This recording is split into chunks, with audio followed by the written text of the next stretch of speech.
presents Adventure Complete, featuring myself, Spencer, and my friend Matt at NeanderthalGamingTV.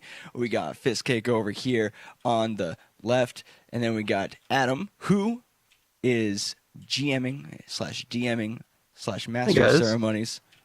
Making my internet DM debut. Yeah. Debut. Yeah. Shit. Bad start. Let's go. Start it over again. Don't actually do that. Don't actually. I'm gonna take a mulligan on this one, because unless I GM this perfect, what's the point? Yeah, absolutely. Yeah, right. It's Yeah. not perfect. But for today's I guess run, this is going to be kind of more of like a one-off. It's not going to be part of the original kind of ongoing storyline. Is just imagine we've been sent into another dimension of time and space with the same characters.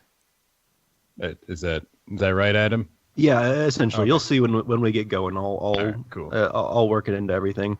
Nice. Before we do that, do we want to do our recap of what happened last time, or do we want to save that for the next real adventure that we do? Does it tie into this episode? The only thing that's important is where are we when we left off, and where am I going to put Barry, I guess.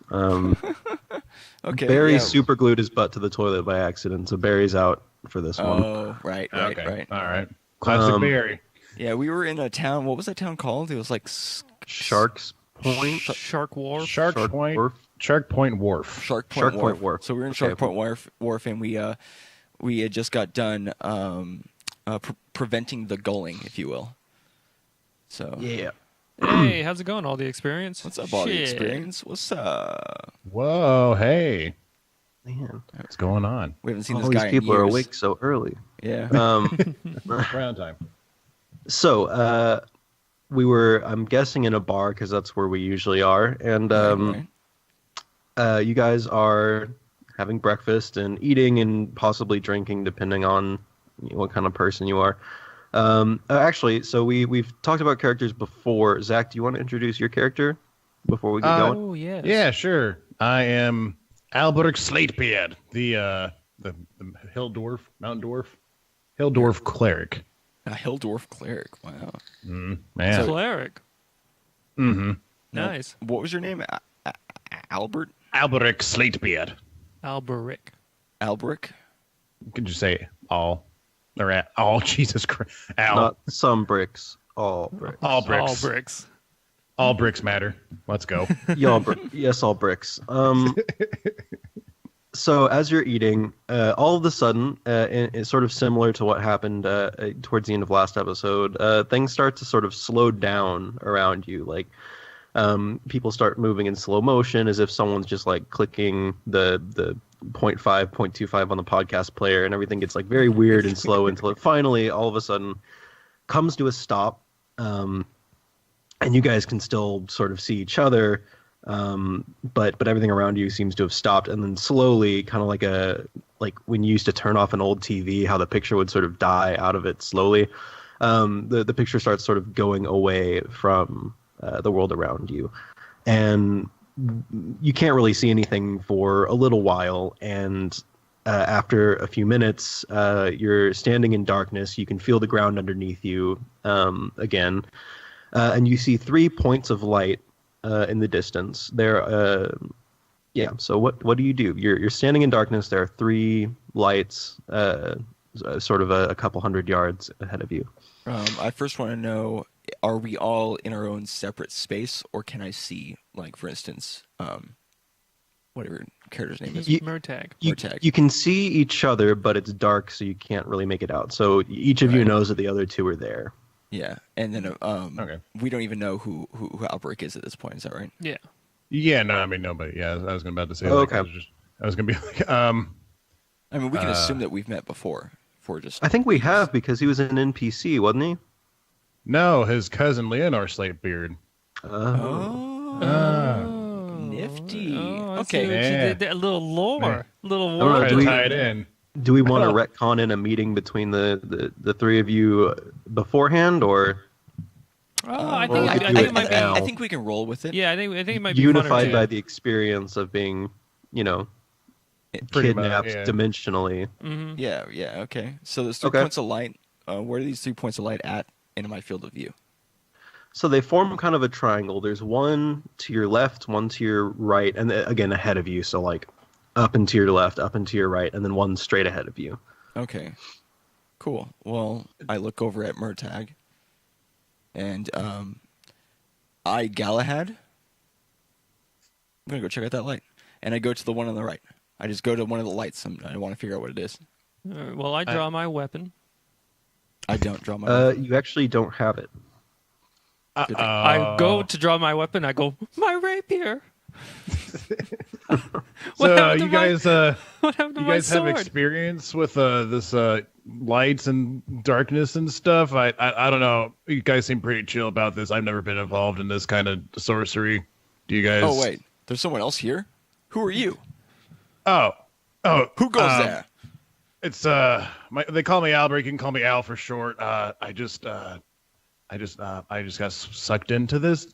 You guys seem pretty chill about it, though. Walks up to Alberic and he shakes his hand. Well, it's nice to meet you, Al for short. I don't know where we're at. I'm not really used to this, but I wanted to check out the light. Just call me Al. All right, Burrick. If you... God damn it. I swear. Alana, damn it. Well, shit. I don't have any weapons. Do you have any weapons, Claire? Here you go, Alberic. No. Do I still have my holy symbol? Um. Or is it just Yes. What's your holy symbol? a unicorn horn? Hey, how's it going? Yeah. Let's say Smash you do. Wolf. You still have it. Sure. Yeah, the only thing I'd have on me besides my usual stuff is just my unicorn horn. And I just casually brandish out a unicorn horn. It's like, this thing, I don't know.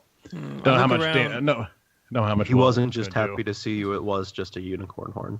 Oh, right. I look around at Galahad's back and notice that Barry is not there. Have you seen Barry?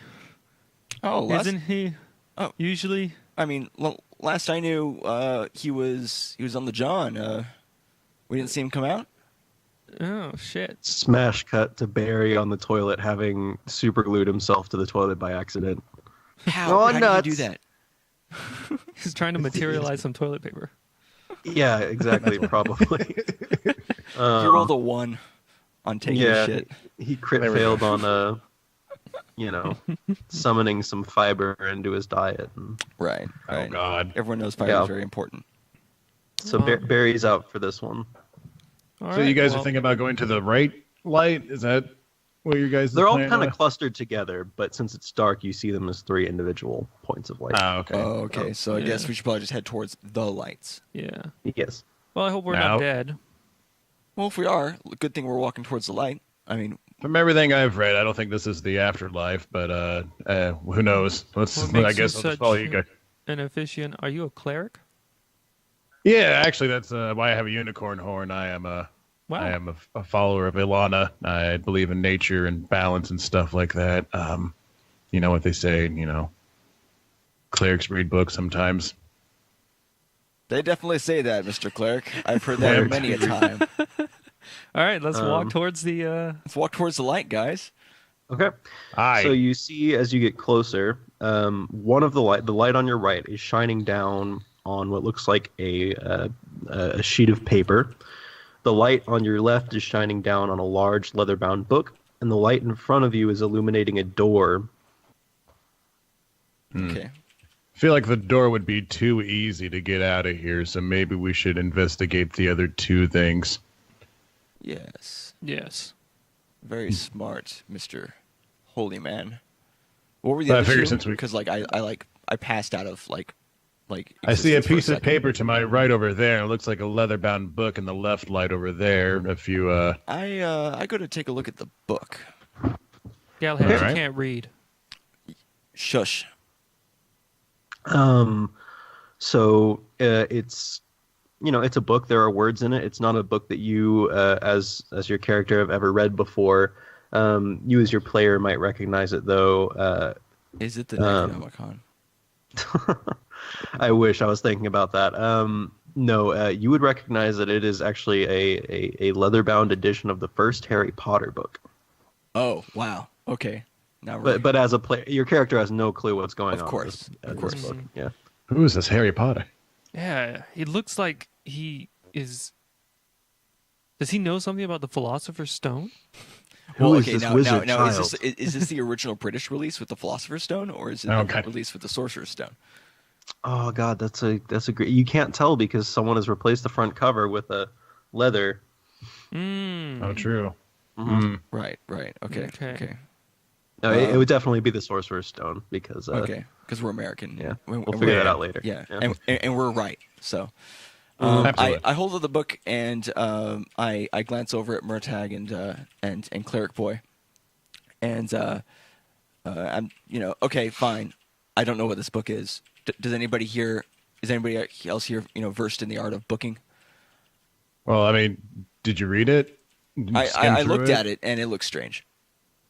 And I don't like to put myself in places where there might be potential evil. And you seem to be of the holy type, so maybe you might be able to read it. Sure, I can give it a try here. Let's see. As he casually looks over what pluses and stuff he has in. I just have pluses in religion, so let me roll thing. Oh, I guess we don't do skill checks for investigating, do we? Not really. So if you want to try and learn something about something, just say so. And I guess I want to check the book out, see if there's anything like highlighted or like anything that's like. Nope, it just looks like a normal book. There's nothing special about it, other than it's bound in leather and you've never seen it before. And the type seems too precise, and it's not like a handwritten book that you're familiar with. It looks strange and typed out. The only thing I can tell is that whoever wrote this book has perfect penmanship. Every letter looks exactly the same like the previous letter. Oh my God! What is Has anybody look at the piece of paper yet? I will go look at the piece of paper. Okay. On the piece of paper, there are 3 lines. One second. In a memento, one of our speakers fell off the desk. I see. Nice. Okay. We can barely hear you guys. It's weird. Oh no.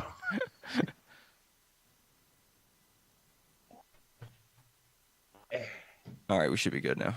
Mumble, mumble, mumble, and that's the whole story. I guess y'all missed it. Dang it, guys! Damn it. Oh, we missed I heard it, but I don't want to tell you guys, so don't worry. Of course not. You freaking joke. So there are 3 lines of text on the piece of paper, and on each line there are 3 numbers. What are the numbers? It's kind of irrelevant. Just like the book itself being Harry Potter is kind of irrelevant. Okay. But they are essentially they range between 1-digit and 3-digit numbers. But so there'll be a sequence like on the first line. Let's say it says 123 4. Okay. But it's 3 lines of numbers like that.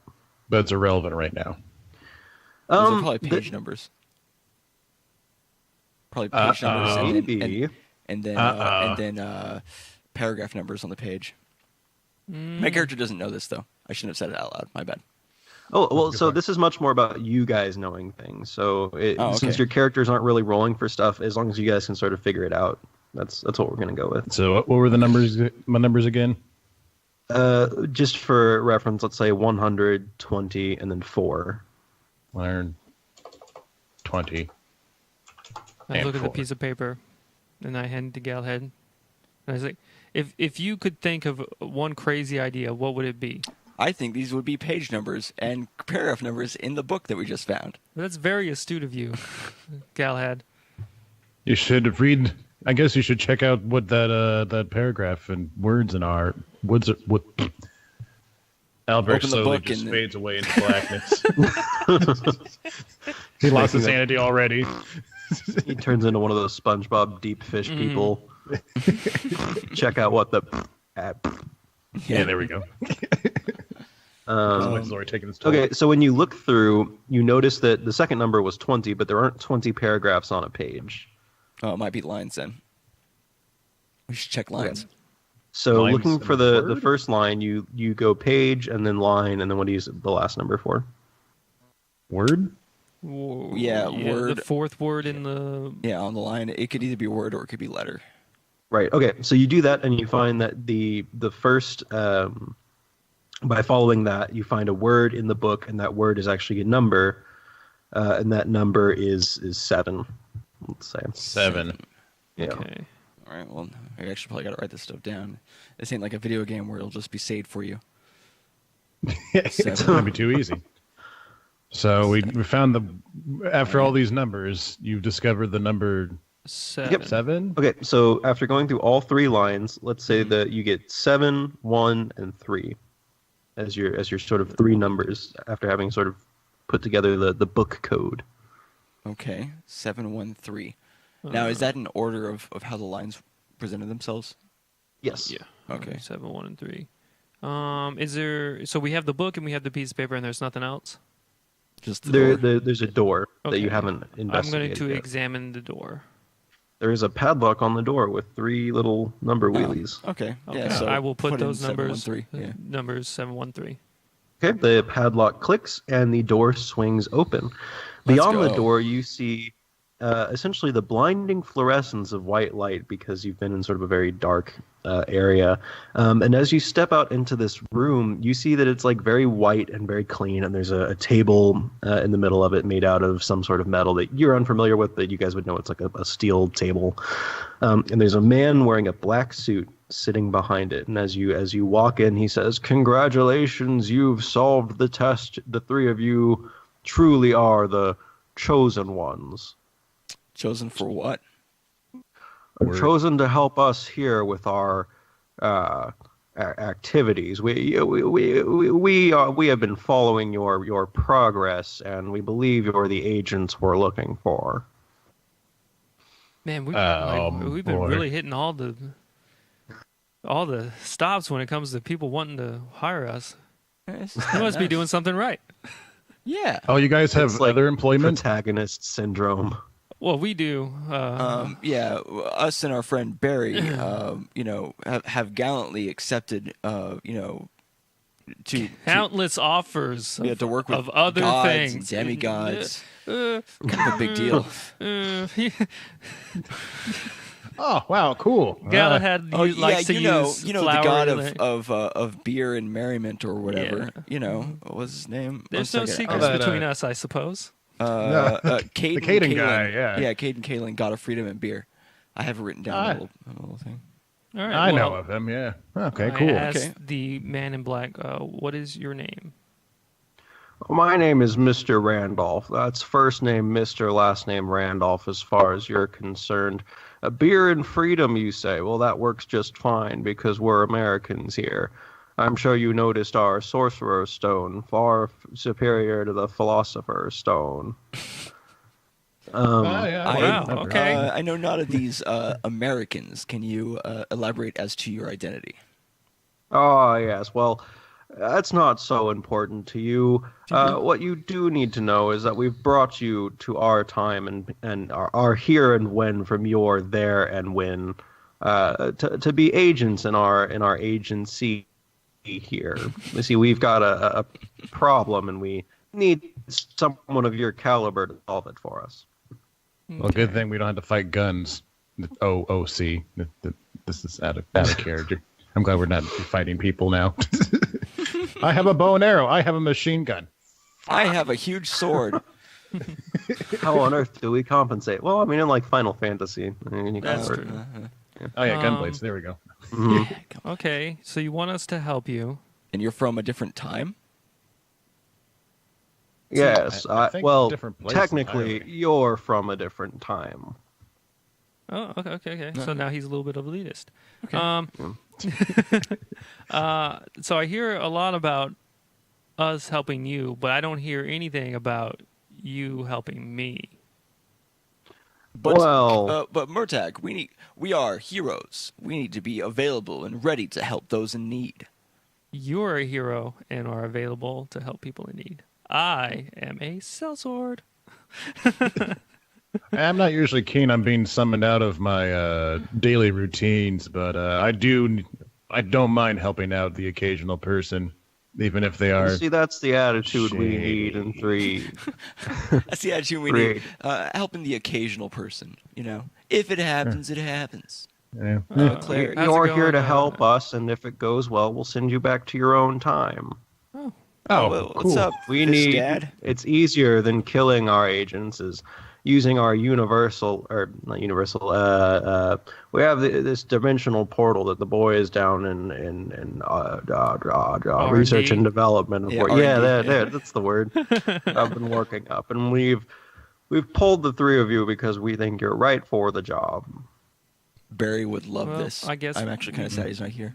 I guess we don't really have that much of a choice. Okay, well, What's your job? Yeah. Wait, sorry. What's the situation? Okay. So it's turning into Jimmy Stewart, and that's not what I'm really going for. Well, I'm wonderful. I'm so glad to. Would you please take a seat? And he indicates there are three chairs in front of this metal table. I take the middle chair because I'm obviously the main character of this story.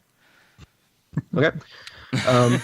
So he pulls a map out of his suit jacket pocket and spreads it out on the table, and he says, welcome to Crystal Creek. This is well, we're not in Crystal Creek, we're more below it, but you'll see what I mean. This is a small town in I guess geography wouldn't matter so much to you, but it's a small town with plenty of people and kids and all that, but the problem is most of the kids in the area have either gone missing or turned strange, if you catch my meaning. And so we need agents to send in to figure out what's going on, because anyone that's left won't talk to any of the spooks like me. So, I guess it's a little after your time, but the three of you wouldn't have seen a movie called 21 Jump Street, but you as players would have. So I'm trying to figure. He's essentially saying that explaining this is a town in like the Pacific Northwest of the United States of America, and all the kids are going missing or going weird, and so they're sending you into their high school to befriend a bunch of the kids and figure out what's going on. So you want you want people from another time and space, right? Mm-hmm. Who live in an entirely different cultural That's correct. existence to then befriend a bunch of high school kids and fit in. Mr. Randolph, I don't know if you realize this, but I have a giant beard that's like down to my waist. He's also a dwarf. I don't think I'm also a walking dragon. Yes. Yeah. We've believe me, we're aware. And he pulls out these three little things, and they kind of look like walkie-talkies. And as he hooks it onto like your belt or whatever clothing you're wearing, you notice that you start to like Albrecht would like grow in size, and Murtag would sort of shrink in size until you look sort of similar to your former self, but you look like a normal height and also human. Oh, so I nothing changes for me then. No, you're fine. Okay. Except you probably don't look like a teenager. I don't think anyone. Oh, okay. But that's the fun, isn't it? Mm-hmm. So he says, "Look, we're sending you in to try and find out what's going on. We have these are called cell phones, but not that you would know. They're like stones of far speech, except it's the magic of electricity." And so he hands you one phone, and I guess he'd hand it to you, Matt, to hold on to. I am the far speaker holder. Gotcha. Yeah. What's a grinder? I was just looking at the phone over there. Is that like a alchemy thing over there? Is that an alchemy? Actually, it's like an old sort of flip phone. Oh, damn it! Oh, no apps. Oh, yeah, no apps. It's like one of those. He's giving us a track phone. It's like one of those old phones for older people where they just have two buttons, like hang up and answer. Yeah. One button. It's just one button, and it says the agency on it, so you can get in touch with them. And so then he, I guess, are you guys? I guess it doesn't matter if you accept to do it or not. We're kind of past that. Yeah. We already accepted the job, and like, because do we get anything else as far as gear or briefing or, I mean, high school. I'm not really sure what is a high school. Well, yeah, but a high school, are they in the sky? They might be in the sky now that you mention it. Yeah, probably. I mean, how am I need a little bit more about this high school. Also, if you want us to interact with children, you need to teach us some of the lingo that they use. Otherwise, they're going to catch on to us immediately. I know kids, and they say with the stupidest shit all the time here on Peanut Butar. But I can only imagine. Oh, what's that? What do you call that move? It's called the cloak. Well, you ever seen the cloak before? Yes, it's the kids. Our department here is called the Department of Abnormal Behavior, also known as DAB. Oh my God. We're very cloak and dagger, so. So nice. we use that signal to interact with other agent members. Agents. Yes, it's the ichthys of the DAB community. Right. Nice. Okay. Okay. But the kids are fond of it and we think that they're on to our agency. But there's plenty of dabs, lots of fleek. Okay, fleek. Fleek, eh? Okay, fleek dab. Let me write this down in my notes. Fleek dab. So dab is our secret kind of code. Is like, hey, I'm one of you. Uh-huh. And then fleek. Okay. How do we use fleek? I don't even know. So I think we can wing it. You think we can? Yeah, I think God. I'm smart enough to figure it out. You? Yeah. I think they're not gonna like you. Oh, they'll like me. They won't understand who I am, though. But Yeah. So I think this is more about your characters' personalities and also stats carrying over into this part of the adventure, and less about we're weird Cultural agents. assimilation. Yeah. Okay, gotcha. yeah. All right, cool. Okay, so he brings you to an elevator, and as you go up, you see like offices with people working, and they're all wearing the same, black suit, white shirt kind of thing going up, and you see these big words in one of these offices, and it says Dreamland on it, which you would figure to be the name of the facility itself. Is called Dreamland because as far as you're concerned, none of this is real. And so the elevator brings you up, and eventually you step out in this sort of like falling down shack, just sort of on the outskirts of this town. He says, "All right, here's your folder with your school schedule and your new identities, where you're from, and good going." And he calls on the phone if you figure out anything, and salutes you and turns around and steps back into the elevator. And yeah, so you guys are in Crystal Creek, probably Washington area. And it's early morning, just before school starts. So you guys have classes to get to. Oh. Is the school like right there? Pretty much. It's okay. You guys are on the outskirts, but you can see it from there. So what's your first class of the day? Do we know? Does it matter what? I got history. Really. How about you? History. History? Oh, we're in the same class? Yeah. Oh, sick. I think Mr. we're all three in the same class because I have Mr. history as well. Farber? Far? I don't know. That's I think it's Fabre. yeah. Is it Fabre? Mr. Yeah, Fabre? I think so. I'm not for sure. All right, let's go to the school. Let's go to school, everybody. Okay. So when you get to the school, you notice a lot of the things Mr. Randolph was talking about. Like some of the kids don't look exactly right. Like it's too, like a lot of the stairs are blank and meaningless, and it seems like there are like the classes are kind of empty. Like it's missing a couple people. But you essentially make it through the first couple of classes. So what would you be doing as you're going through the day here? I will be observing the teachers and observing the students and see if I can pinpoint any kind of connection between, like, I don't know, like seeing if anything kind of matches up with anybody else, like kind of try to pinpoint the compare and contrast. Yeah, compare and contrast, like people who look really affected and people who don't. Okay. And, yeah, what I'm looking at is I'm trying to find a group of people that are the least affected and see if I can't chat with them about their opinion of those good idea. ones. Yeah. Okay. Yeah. What's up? I guess Albert, being the studious type, he's going to write down everything he hears from what the teacher lectures about and what kids are talking about. Yeah, just like naturally, because he's so used to like learning about like clerical stuff. He's like, okay, Y equals mx plus b. In history class. Okay, so the Native Americans they backed out of a deal with normal Americans. Okay, This is all so confusing.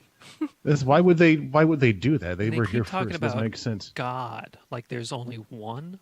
Yeah, I don't quite understand this. And kids are Where's talking the about god of beer?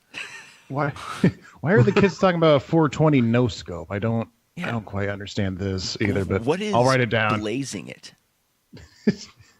Do they know magic? Is that like fireballs? Barry's already been here. He made it here first. Barry. Okay, yeah, but I guess that's what we all do. Yeah. Okay. So you notice that the teachers seem generally unaffected, but also to not notice a whole lot about what's going on. Mm-hmm. So the ratio of like weird glass-eyed kids to normal kids is about, let's say 25-75, where 25% are like just weird and unresponsive. But there's plenty of people that do still sort of seem normal, and a good time for you to sort of slip in and start talking to people is around lunchtime. So we'll skip to that in a sec. But Albert, what you keep hearing about as you're taking notes, people keep whispering about like, "Oh man, are you so pumped for tonight? I'm pumped for tonight. It's gonna be great." But you we'll see one of these like kids that looks like kind of normally unresponsive or whatever, sort of light up and become active for a second and like lean over to other kids and be like, "Hey, did you guys hear about tonight? Are you pumped? Are you coming?" And then they kind of sit and talk about that for a little bit. Okay, cool. So there's something going on tonight. Tonight? Question mark? All right.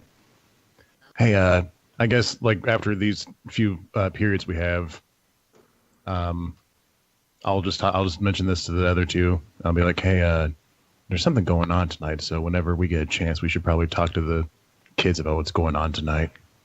Yes, I think that is correct. Yes. We should definitely see if we can't conversate with some of these children's. I was looking for a group of kids that seemed the least glassy-eyed. Did I find any kids that are worth talking to as far as it's concerned? Well, there's plenty that aren't. I mean, I guess there aren't really degrees of it. Like the kids that are weird, you can sort of tell, but they're not like ostracized from the groups. Like they're like, sort of.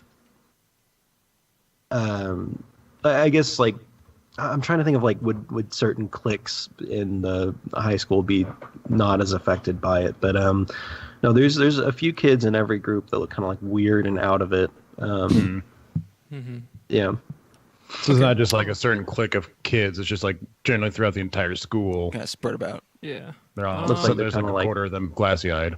Yeah. Yeah. Okay. All right. I walk up to one of the kids that is like glassy-eyed, and I'm like, I dab at him, and as a hello, and I say, so this thing tonight, where is it at?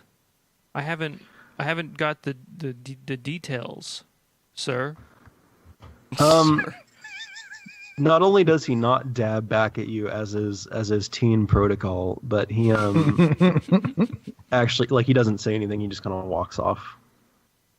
Well, I tried. I try to find the kid who's most separated from the rest of everybody else, who's not glassy-eyed, right? So it's like the brooding kind of like I don't need anybody kind of kid. Sure. An outsider. You actually follow like a small group of, let's say, like 3 kids, and none of them are acting strangely out to sort of like where the track area is, and they're gonna smoke weed because they're cool. Is this what blazing it is? Oh, they're smoking a long bottom leaf. What you would know is long bottom leaf. Oh, long bottom leaf. That's right. Mm-hmm. Okay. Well, I kind of walk up to the circle and I see that they're smoking some smokes, you know, and I kind of introduce myself in a very, you know, non-off-putting way and just be like, hey, you know, can I get some of that long bottom leaf? Sick reference, bro. Yeah, man. I mean, I guess if you're gonna be cool about it, I haven't seen you around here before, man. Who are you? And he passes you the thing, the long bottom leaf in it. I don't know if you guys can tell, but I know nothing about getting hot. All right. I take it and I try to match the way that they were holding it or whatever, you know. Because you got to mirror people when you're trying to make their friend, you know. And then I just tell them simply, you know, oh, I've been around, I just haven't been in school for a while.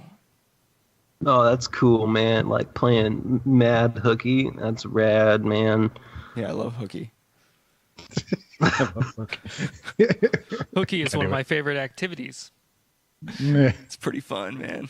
Maybe you intuit that that's their slang for like fishing or something. Yeah, exactly. I think it's a mad tail with Hooky. One time I was playing Hooky and I got the biggest trout. It was awesome. Sick, man. That's fucking gross. I know, right? I was wondering. I mean, I've been hearing about this thing because I haven't been here for a while, but I know that there's always these events going on. Is there something going on tonight?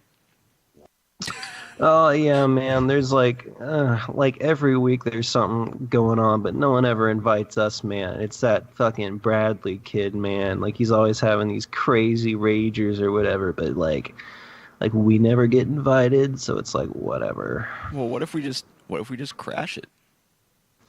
Well, like we tried that. Like we went to his house, but like no one was there. Like there wasn't any music or anything, so like we don't even know where it is. It's turning into like Valley Girl. Yeah, a little Valley Girl. God. But it's like a Valley Boy.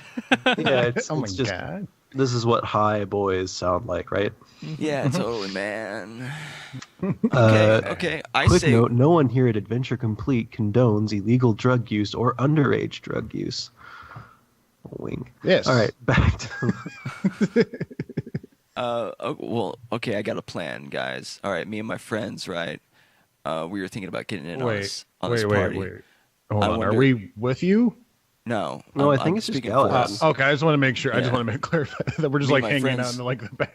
Yeah, and you we're like, I'm trying to dab at people to try to get them to talk to me. I'm like, hey, hello, fellow. And if you're dabbing at students that aren't glassy-eyed, they'll dab back to like, yeah, man. People are flipping water bottles all over the place. Water bottles. What's up, dude? It's my fidget spinner. Hello, fellow kid. Yeah, actually, in the folder with your schedules and things, you see that Mr. Randolph has included fidget spinners. He has a little bestiary of knowledge of different popular child things. He says if you need to power up your phone, you have to. Ooh, you got a real fidget spinner. Wow. Yeah. Wait. I've got one too somewhere. No one's perfect. Yeah, I bought them ironically, and then I was like, this actually makes me not bite my fingernails as much. This is nice. Yeah. It's a distraction from other things. No, but I tell him, hey, me and my friends are planning on getting in on this. What if we followed Bradley to where he's going, but like discreet, you know what I'm saying? I mean, like if you want to like go to his like house or whatever, like I guess that's not weird at all. I was thinking just like finding out where he is and follow him to where he's going. Yeah. Okay. Well, like. I mean, he goes home after school, and like, I don't know when these parties happen, but like, I'm guessing you'd be following him for a really long time. Okay. Do you know where he lives? Because I'm unsure of his location. Yeah, I mean, they can like point it out to you like on a map or give you directions to where he lives. So I might just take the directions and just assume High Boy is just not up for it. All right. You know what? I can't trust him. He seems like he is a little too hesitant. Maybe doesn't actually want to be on this cool party. Yeah. All right. So is that is that what you're just going to do there, Spencer? Yeah, I got info on where Bradley lives. I know that Bradley's the one that puts it together, and I know that they have these secret parties, and apparently the outside kids aren't invited. All right. So assuming that we're all three doing different things, Albrecht, through his numerous studies of culture and whatnot, knows that usually the biggest and strongest people are the coolest. So what he does, he gets his tray of food. Like pizza, like the gross pizza and like a carton of milk and shit. About, dude, the pizza at school is the best. The circle one? No, it's not. Yeah. Oh, we had squares. Yeah, we literally, Spencer, at our high school, they had some of the worst pizza of all time. I didn't mind it. I'm being honest. I didn't mind it. Yeah, we had these cool little personal pizzas that I was into. Yeah, the little circular ones, right? Huh. Yeah. Yeah, I like those. We just had, I guess we might have just had shitty food at my school, but either way, I look for like essentially the football team because they're like probably all together and whatnot. Mm-hmm. They're bigger and stuff like that.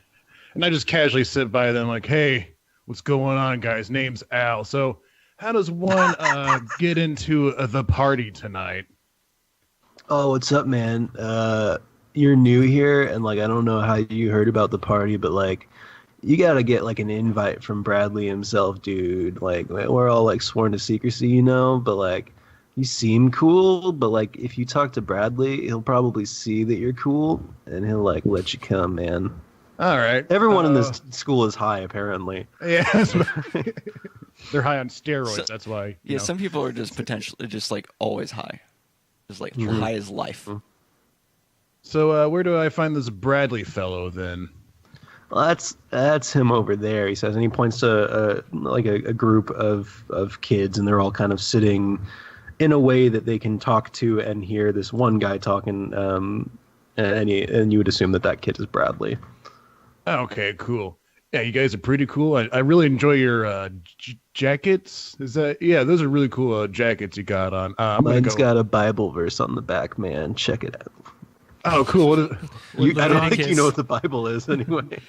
Yeah, Bible. What's a John 3 period 16? Is that also a Harry Potter book code?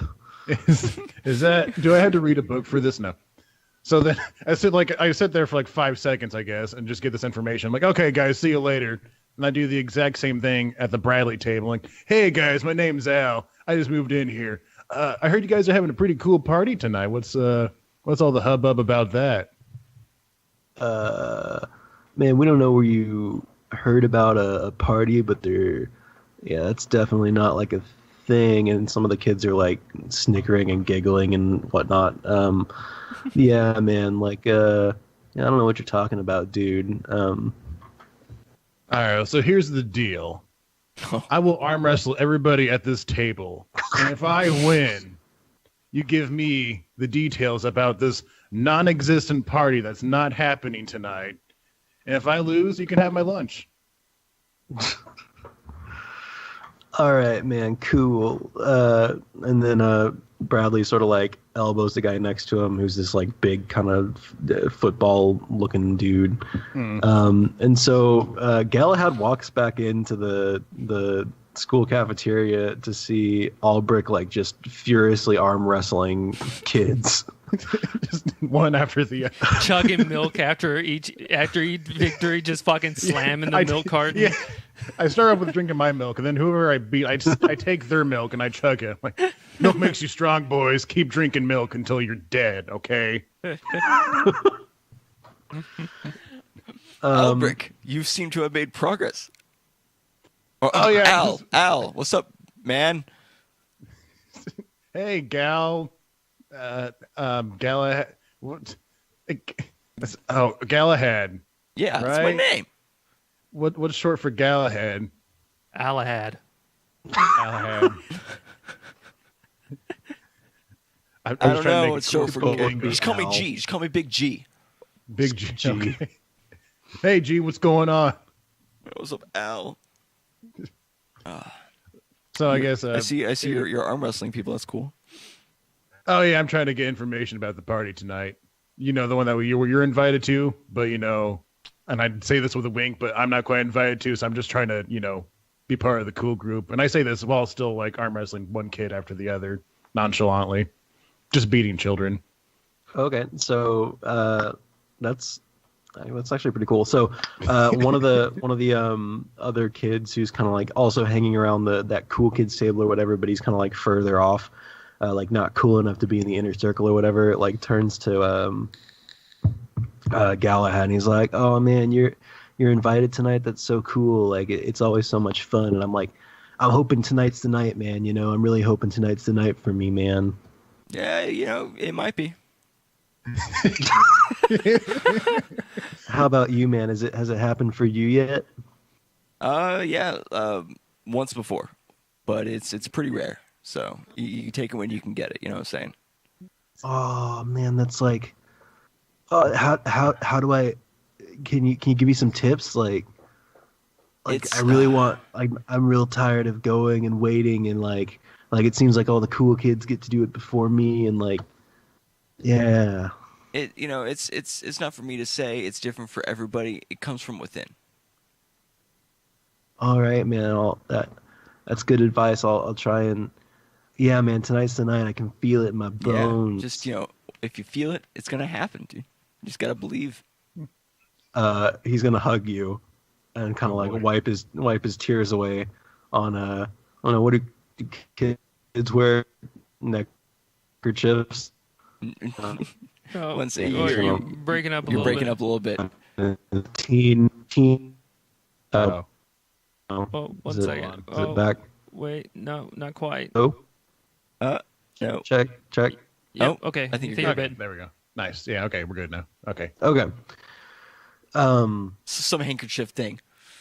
Yeah, he wipes away his tears, and then at that moment the bell rings, and so Albrecht is like halfway through arm wrestling a bunch of people, and that guy, like, you guys are kind of like locked in it, and he goes, "All right, man, draw. That's cool, but I got to get to class. I ain't gonna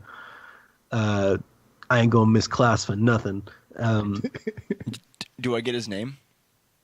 The guy that you talked to, yeah, let's call him Jimmy. Let me write it down. Jimmy, nice. Jimmy, who wears handkerchiefs. Prada. Okay. So the Jimmy that wore Prada. Oh, and I guess that guy's talking to me. I'm like, well, I mean, I totally would have beaten you all, so can I, am I invited or what? Yeah, man, if you can figure out how to get there, we can definitely party tonight. But so essentially, as kids are leaving, you watch as Bradley goes to his locker, takes out some books, and then keeps going. But you know where his locker is now. Okay. That's part of it. What's Murtaugh doing this whole time? Like this whole time, I've been just trying to talk to kids. I intro with the dab. Casually. Yeah, I intro with the dab. I'm like, hey, I'm trying to, get into this party tonight or this get together because I still don't know it's a party. I don't know who Bradley is. I don't know anything. So I'm at the first part of the mission. I'm like, hey, I'm trying to, does anybody know about this get together that's going on tonight or anything? Like, is everybody, is it, usually I'm pretty good at this bit. So let's say that you gather information that Bradley hands out these invitations, and that has the address on it, but none of these kids have one, and unless Bradley gives it to you himself, you're not likely to get one. Okay. Okay, that's good information. So basically, Bradley's the fucking key to everything. Fucking Bradley. So are we currently talking to Murtag? Have we all met up now? Well, let's say the cafeteria is mostly cleared out now as kids are going to class. The three of you are together. Yeah, that's where we are. Okay. Hey, Murtag, did you get an invite? Me and Galahad got an invite. We just don't know where it's at. So what do you guys got invites? Yeah, we. Yeah. I was. Yeah. I mean, I actually got invited by assumption. And then Al got invited because he beat a bunch of kids at arm wrestling, but we still don't know where it's at. I barely got anybody to even talk to me. You guys are really good. Oh, did you guys do the dab thing? I was doing it. Oh yeah, I went with some kids and smoked some long leaf. I don't really believe in dabs. Yeah. I dabbed with my arm wrestling. I guess you can say I don't know. Okay. Well, the only decent piece of information I got is that to get an invite, they're like on invitations, obviously. Parchment. Mm-hmm. Yeah, parchment, exactly. And you only get one from Brad or from the guy who's throwing the party himself. Wait, we saw Bradley go to his locker. Maybe we should see. Who's Bradley? Bradley's the guy who's at the invitations. You guys got his name? Damn. Yeah. Oh, I talked to him. Yeah, he's kind of weird. Yeah. Okay. But maybe he has invitations in his locker. I concur. So while everyone's going to class, I look around, and I use my 19 strength, and I try to. I go to attempt to pry open the locker, and then I look over at Murtag and realize, wait, he might know how to lockpick. Maybe you should try first. Okay. Yeah, I'm looking to see if I can lockpick. Okay. You notice that he has not reset the combination on the lock at all. So with just a couple minutes, it's pretty easy to actually get it open. So you guys managed to get the locker open pretty easy. Nice. 0, 0, 0, 0. Sick. Man, this guy's an idiot. Oh man, he trusts the system. So I guess I find? look around his locker, making sure not to disturb too much. Make sure I memorize everything where all the places are. Yeah, that's key. Look for invitations if you can. Right. So you find inside there is an invitation. There's there's a couple of them. There's 3 or 4 that look like they were part of a larger stack, but you just kind of these ones fell off the stack or whatever, and he didn't take them with him. But you also find a little tiny Ziploc bag, the kind that hold little plastic pieces for headphones or whatever. Mm-hmm. And it's got 2 little tiny pills in there. Okay. I examined the pills. I go, I think these are... They were mentioned by... nuts? Are these nuts? Oh, yeah. We don't know what pills are. That's true. Oh, man. Does our little packet have any information about the local drugs in the area? No, it doesn't. Okay. So essentially, then there's these 2 little white discs, it's and they tiny pieces of bread. Maybe the agency would know more about this. Maybe we should call them. We should call the agency. Oh, that's right. Yeah, we should probably call the agency before we try weird small pieces of bread. I mean, yeah, it looks like bread, but you'd never know in this world where you had to flay your arms just to greet people. I think we should call the agency before we try bread. I think Murtag's currently waiting on the phone for the agency. Yes. Okay. I clicked the one button. Oh, yeah. Hello, this is Mr. Randolph. Hello, Mr. Randolph. So, I relayed to him the information that we have gathered, and I explained to him that we found a clear container that contains 2 tiny bread-sized white discs. Tiny bread-sized white discs. They're bread, but they're tiny and white. It's like so those are pills. And so you actually a little compartment pops out from the bottom of the phone like a little tray almost. Jesus. This is some Batman level gadgetry, you guys. The phone is evolving. And he says, "Oh, well, just slide the pills right in there and close it up, and we'll be able to analyze it from back here." You're breaking up again. Oh no! Yeah. Hold on a second. Hello. Hey. Wait. Testing. Testing. Hello. Oh, okay. Okay, you're back. Yeah, all right. Back. Awesome. I don't know why that keeps. We lost probably you my analyzing. internet. Yeah. Okay. they'll be able to analyze it back there and tell you what it is, and start like, figuring out what it is. I whispered to Murtag, put in 1 and keep 1, just in case. That's a good idea. We might use it as leverage. So I put 1 in there. Great idea, Al. We'll keep 1. Wait. Ka-chunk, ka-chunk. That was the sound of Al's body underneath that bus you threw him on. We put 1 pill in there and analyze it. And I put the pill in there. He goes, great. We'll be taking a look at this. I want you boys at that party, and I want you to get to the bottom of this, Mr. Potter. I guess he's gonna be Jimmy Stewart from now on. Jimmy Stewart having a freaking stroke. Oh, everything smells like toast. Oh, no! Oh no, Jimmy. So I close up. I don't even say goodbye. I just like close it like in the movies because I don't know. Click. Nice. Farewell. Just do it like the most awkward way. Like, how do I? Farewell. Yeah. So I guess we grabbed those 3, at least 3 of those invitations, and then is there any like location information? Is there like a little like a poem that kind of secretly tells you where it's at the Devil's Cove, behind the Tree of Tranquility? Anything like that? As cool as the Devil's Cove would have been, there's just there's a really sketchy, like almost hand-drawn map of the town. Like literally just a couple of lines for like major streets, and then there's a little X marks the spot off to sort of like the northwest of the town. The town is essentially surrounded by forest. Part of that forest that you were in earlier was where the entrance to Dreamland was, and then this is sort of on the opposite end of the town from that. Gotcha.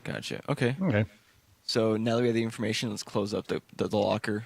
Put everything back in its proper location. Take our ecstasy where the hell it is, and I guess go to class because it's still like we gotta finish lunch. out the day. Yeah. So responsible of you guys, man. Or maybe we should just leave and go check out the area first while no one's there. I was thinking that as well. What do you think, Al? Newberry. Hi, it's me, Newberry. Hello. Salt berries. Oh, God. Murtag, since you're more of the sneakier type from what I can tell, maybe you should do recon or whatever. I agree, because I'm getting nowhere with these people. Yeah, me and Galahad will continue to be cool kids, and we'll see if we can get people on our side tonight, so in case anything goes down, maybe we can have them, help us out instead of helping out whatever thing is going on tonight. It's a great idea. And Al, I made some friends with some outsiders who usually aren't invited, but they seem pretty cool, and I feel like that they'd be really tight with us. We could count on them for backup. But do you think I should invite them to go to the thing tonight? Yeah, but tell them that you did invite them. Like, tell them that they can't say that you invited them. Just say that they got it. They just tell them to fake it till they make it, and just pretend that they got invited to the party, and that they can hang out, follow you to the party or whatever. Okay, yeah. So I try to find at least that main kid, a part of that the smoke circle, throughout the day or whatever, and try to give him the deets and be like, hey man, just don't say that I did it, but like I know where it's at. You should come and hang out. Maybe we can crash it. Bring some of that. And they'd be pretty sweet. That weed that you call, we wouldn't even need it, man. They got some sick drugs down at that place, man. Sick. Cool, man. That's what I'm looking for. Sick, dude. So you said you didn't tell him where it was or anything? No. I give him some of the details of like kind of where it's at, like because I have the thing with the invitation. I show him the invitation that I have. Okay. Did you guys show Randolph the invitation at all, or no? Okay. No, we didn't know that picture phones existed, much less phones. That's a fair point. Okay. So He's like, yeah, man, I'll totally be there. Sick. Can I bring my boys? Yeah, man, bring everyone. Bring the whole gang. Nice, man. The whole guild of the weed. We're gonna take down this elitist party system with cool drugs. Nailed it. And then he turns back to what he was doing, which was playing Lemonade Stand on coolmath.com. Right. Right. Exactly. Of course. Wow. I played that game before. It's great. That game is awesome. Yeah. It's the pinnacle of gaming. Right behind Oregon Trail. Close second. Oh, dysentery.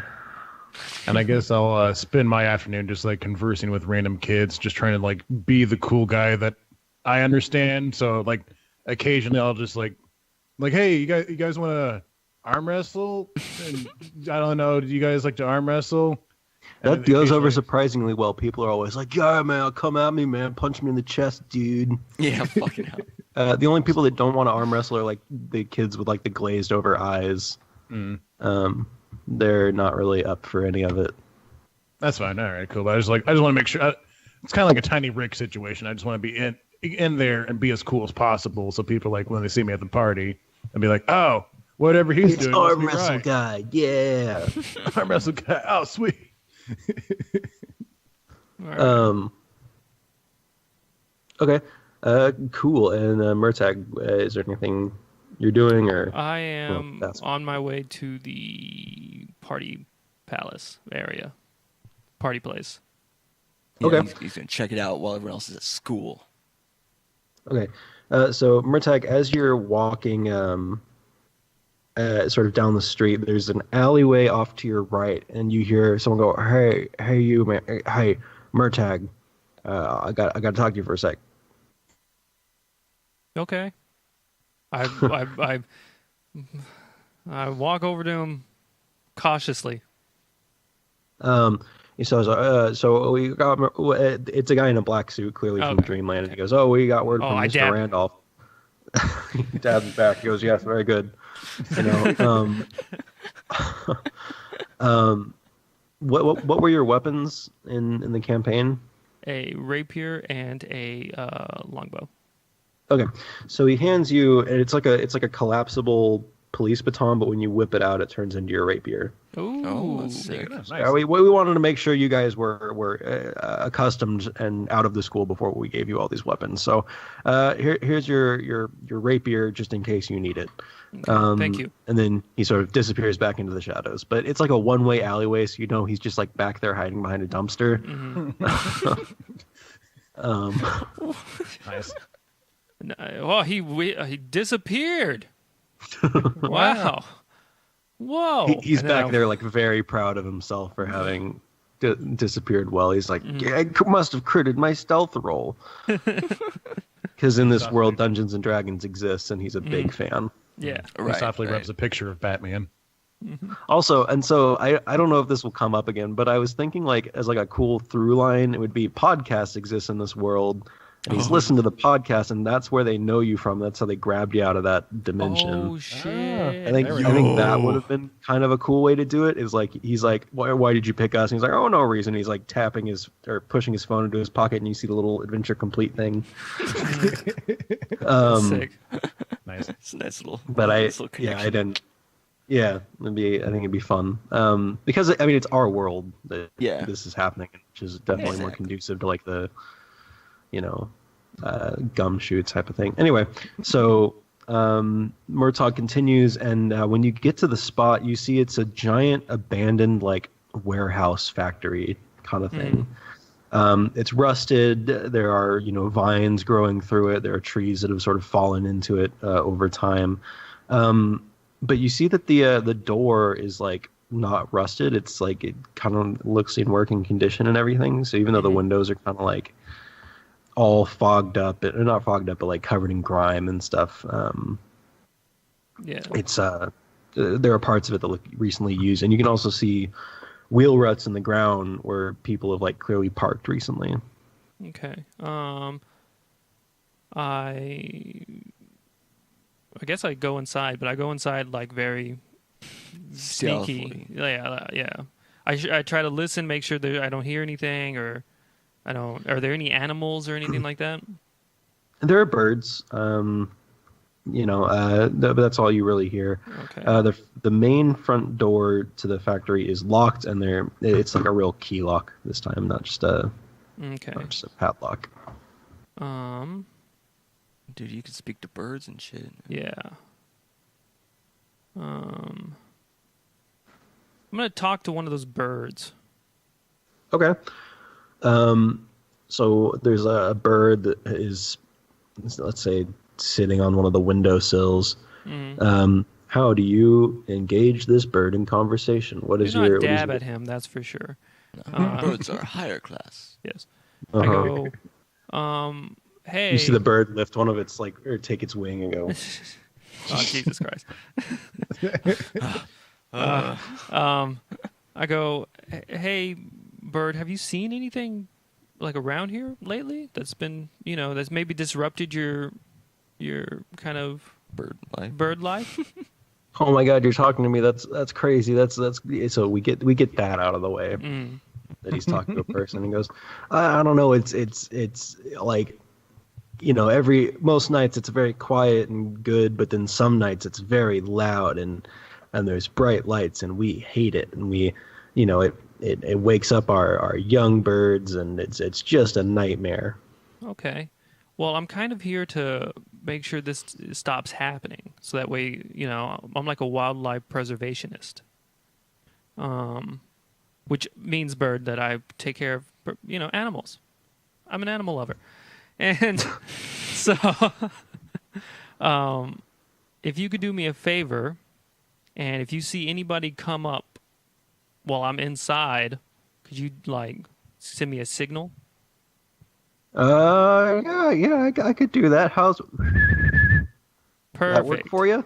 All right, cool. I won't. I realize now I could probably just yell, "Hey, someone's coming," because we're talking, and you get me, you understand me. Yeah, I got you. We're friends. Hey, you got any worms? Any worms? No, but I can bring some back. How about any really small pieces of bread?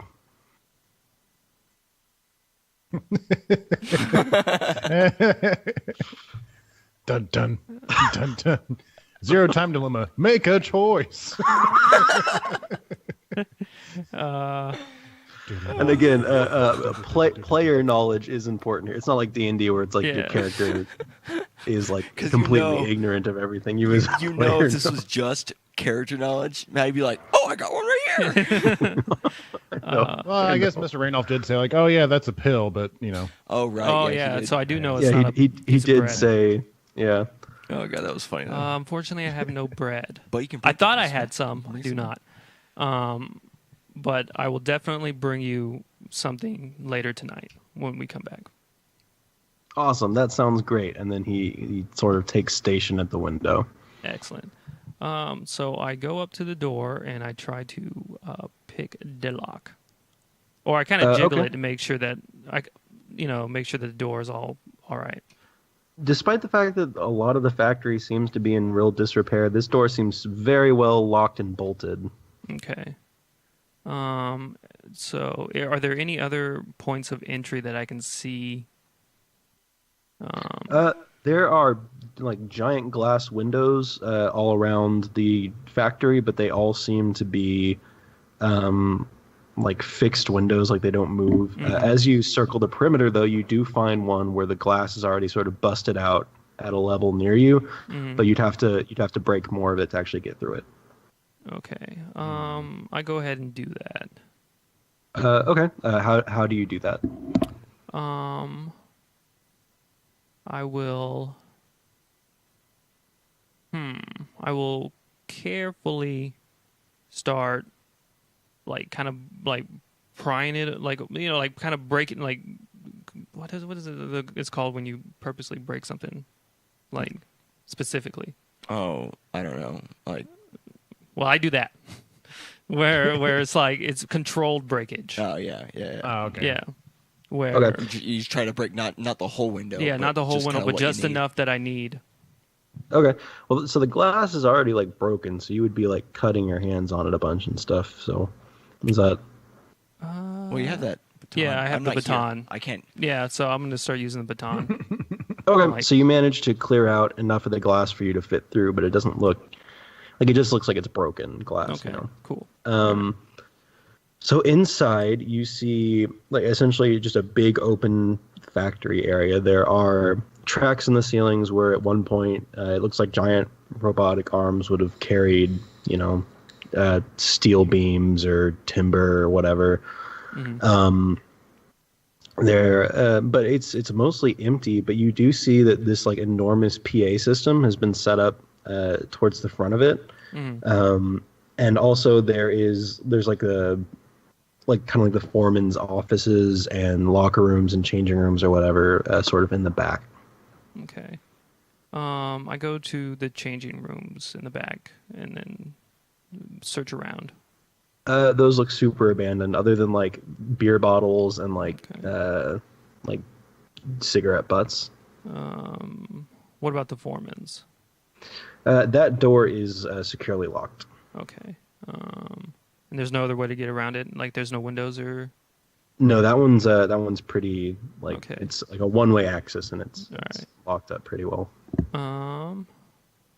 Is there anything else? I survey the whole warehouse, try to get the lay of the land. It's a good mental picture. So when we come back tonight, it is just kind of like a big open space. And yeah, no, I mean there's not too much to see. It looks like once people are in it, it'll be a pretty crazy, like confusing mess. Oh, there's also like big lights kind of like in the ceiling. Like someone's gone up to the tracks and like rigged up these big crazy lights or whatever. Okay. But it looks like someone has essentially set it up for like a big, rave or whatever. All right. Well, I guess I'll take my leave. If I don't, I don't see too much, and then I'll start walking back to the school. Okay. You do that, and around the time you're getting back, kids are getting on buses and leaving, and Al and Murtaugh, not Murtaugh, Galahad, you've got your Smoky Boys ready to go to meet you at the place. Yeah. Al is everyone's best friend because of the wrestling, and because of the invitation that this party's not going to get going till like 10 p.m. or whatever. But in the interim, you manage to...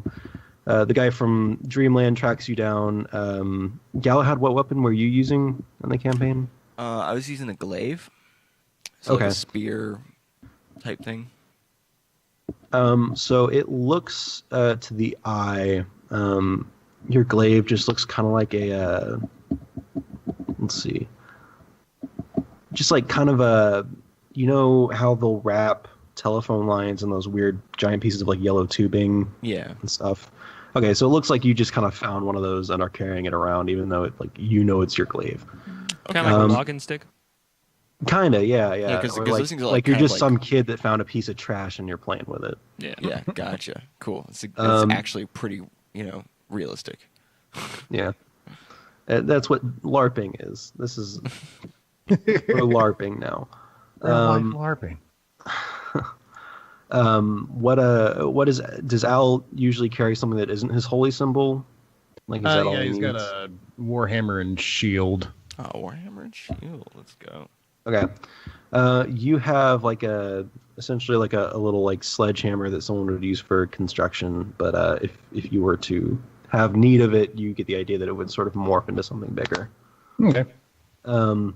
Yeah, so that's you guys are rearmed and in this town, and you know where you're going, and you know what time to be there. What would be your plan of action? I tell them about the lay of the land of the area. I tell them about the door to the one office that I couldn't get into. That might be worth checking out when we get there.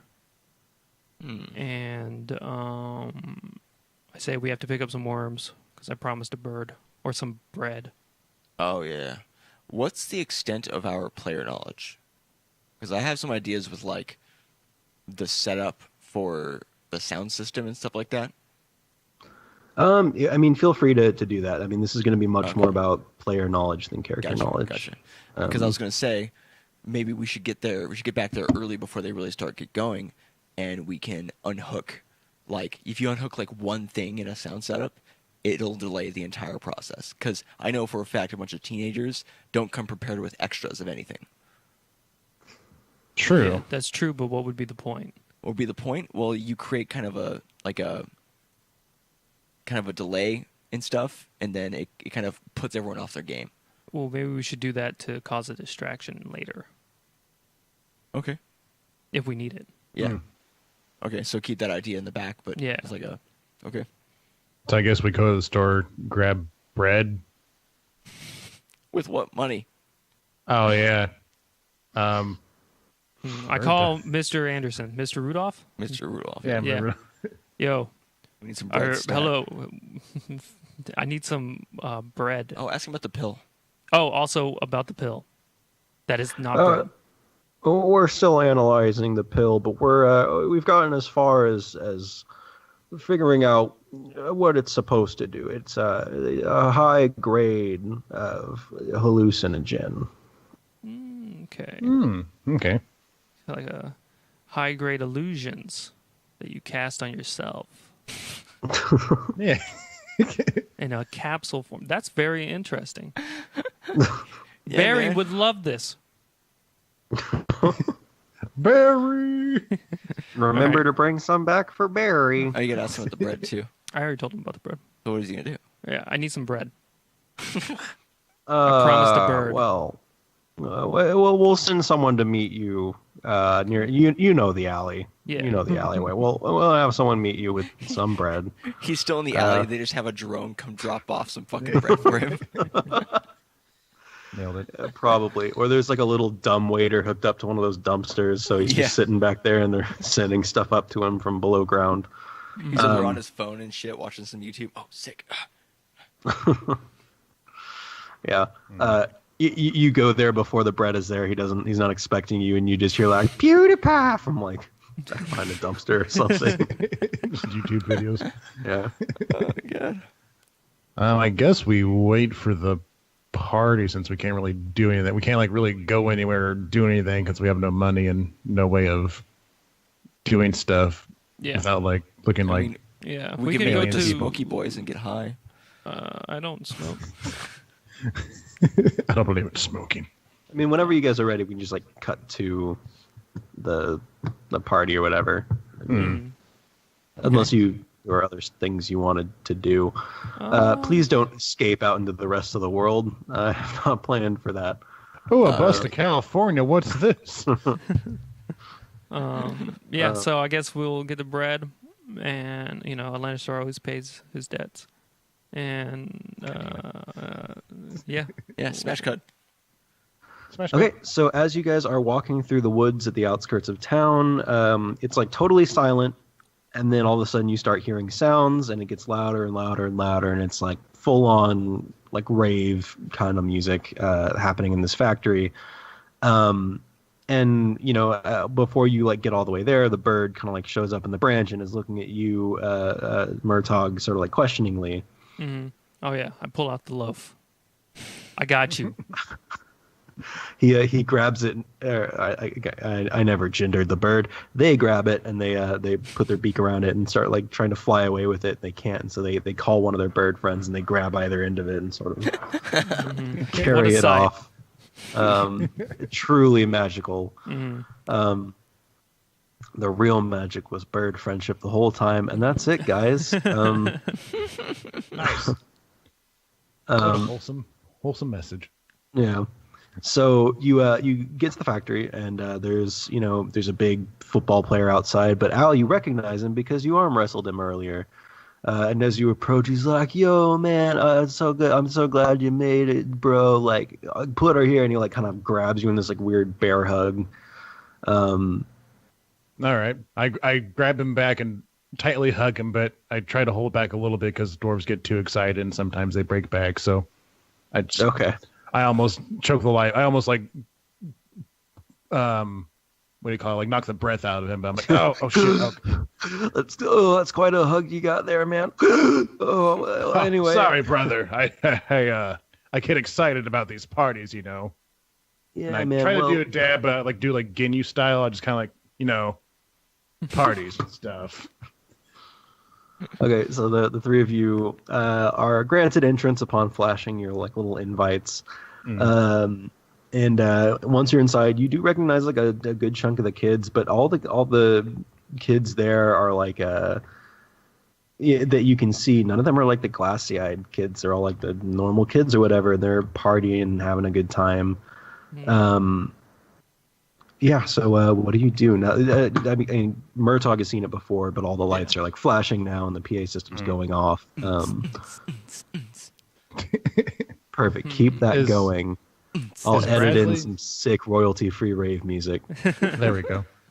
Do we see? Are there any adults, or is it just kids? It is just like high schoolers. Okay, cool. Is Bradley available? Are you? Hey, how's it going? Are you still talking to the? No, I'm asking if we can see Bradley on the dance floor or whatever. I guess. Oh, you're asking me. Okay, I thought you were just like shouting it to random passersby. No, is Bradley available? Yeah, you see Bradley like walking around and like sort of talking to people or whatever, but like it looks kind of like a normal party, and he's like the cool guy, and everyone's trying to talk to him, and he's trying to get around to everybody. Yeah, so things are kind of normal for now, and you see that the door in the back that you couldn't get through earlier is still shut. But let's say someone walks up to you who I guess how did the Smoky Boys get in? I can meet them outside. Okay, so let's do that. So the Smoky Boys don't have their own. They sound like a bad like country music band. They don't have their own invitations, but I think you would know from Murtaugh that there's like a busted window they can get through. That's kind of out of the way behind there. So if you were to send them that way, that'd be fine. Okay, yeah, that's what I do then. Yeah, that makes sense. So they're kind of like walking around trying to like probe for like drugs or whatever. And you see that Bradley has got these little like the little plastic baggie with the 2 pills in it. He's got a couple of those, but he's only handing it to certain people, and he's doing it very like hush hush. We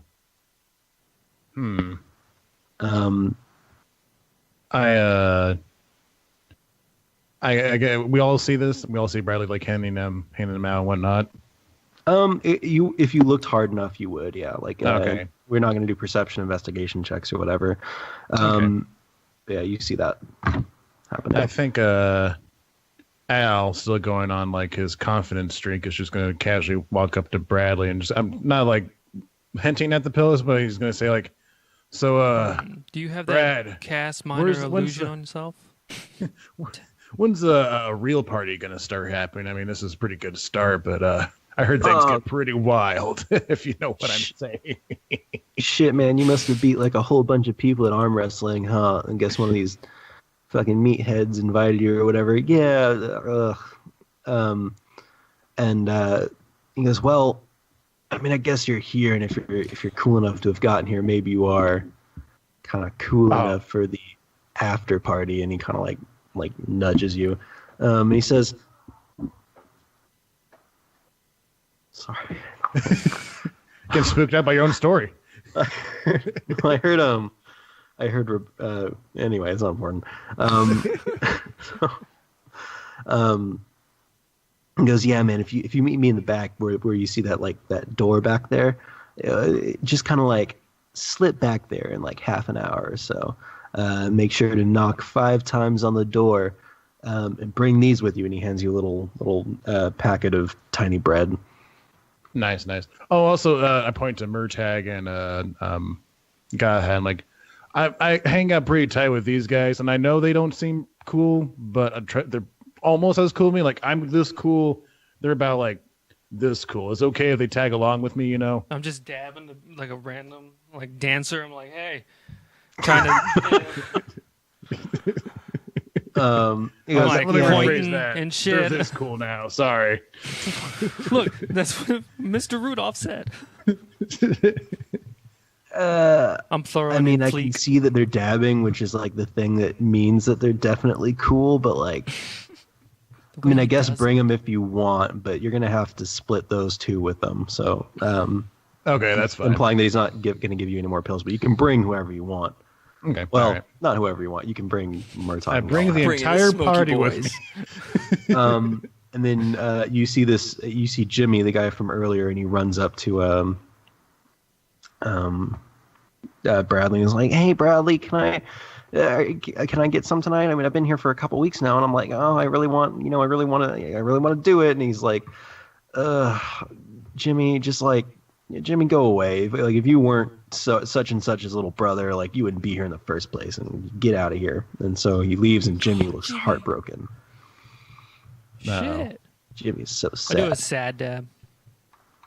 A depressed dab. Droopy dab. Yeah, it's like a limp wrist. Oh, my bad, dude. Poor Jimmy. Yeah. All right. Yeah. I just casually walk away from Bradley now, and I'm like, all right, I'll see you later, Badly.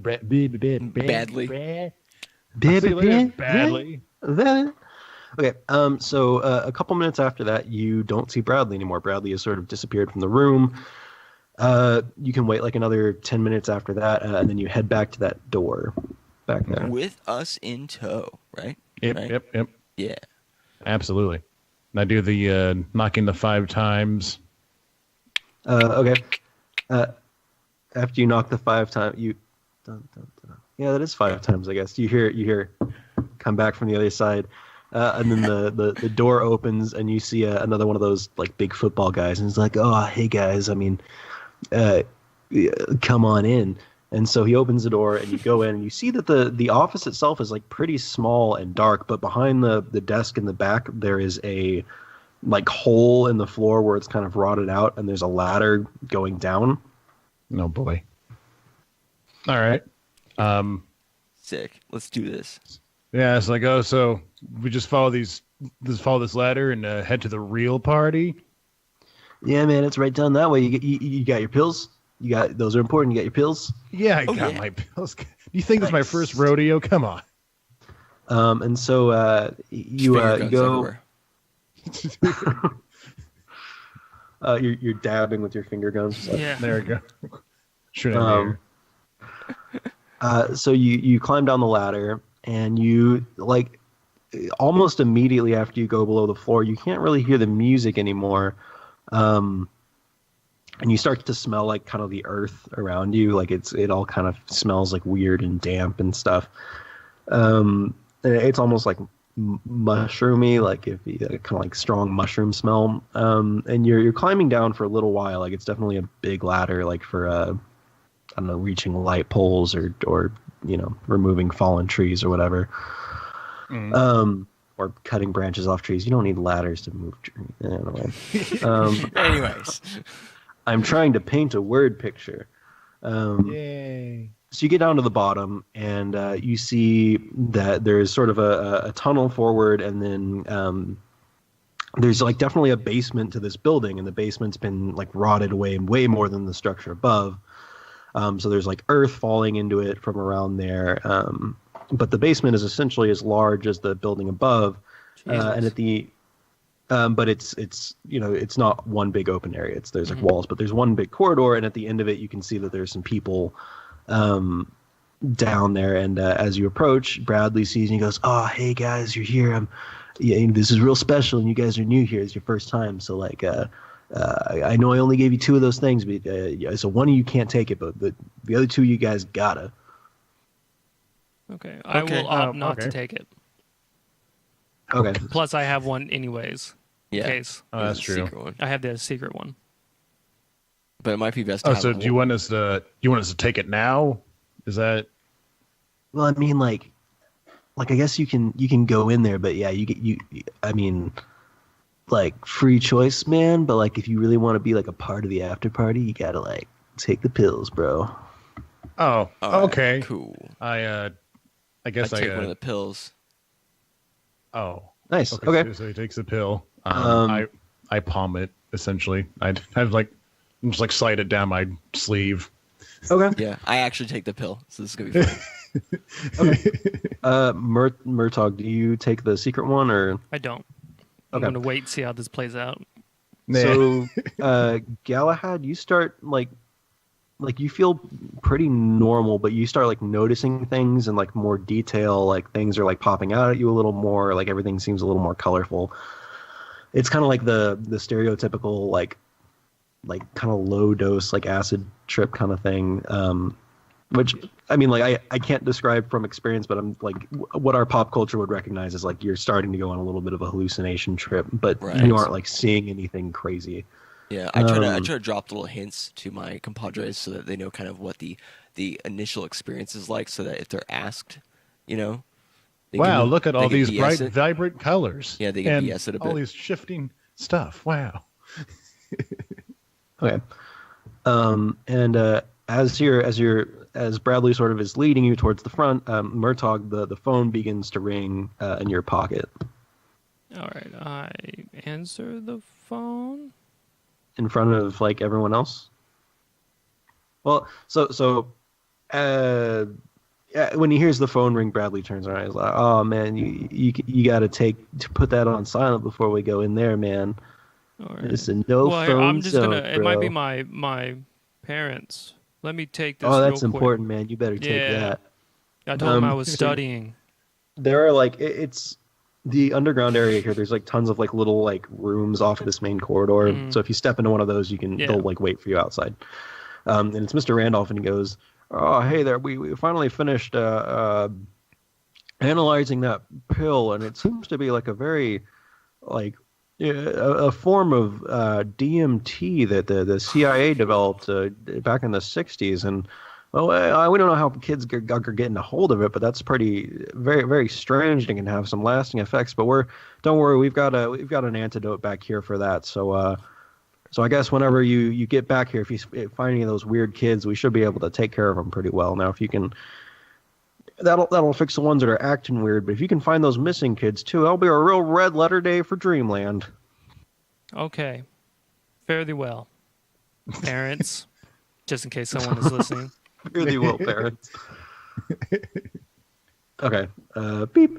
You put on silent. Yeah. Well, it has one button.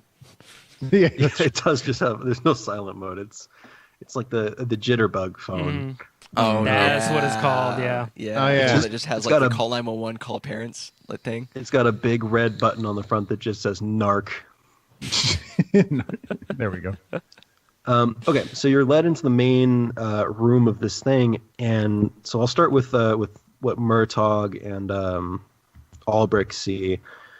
There's sort of a crack in the far wall of the building where like the earth is sort of coming through a little bit, and there are flowers growing out of it.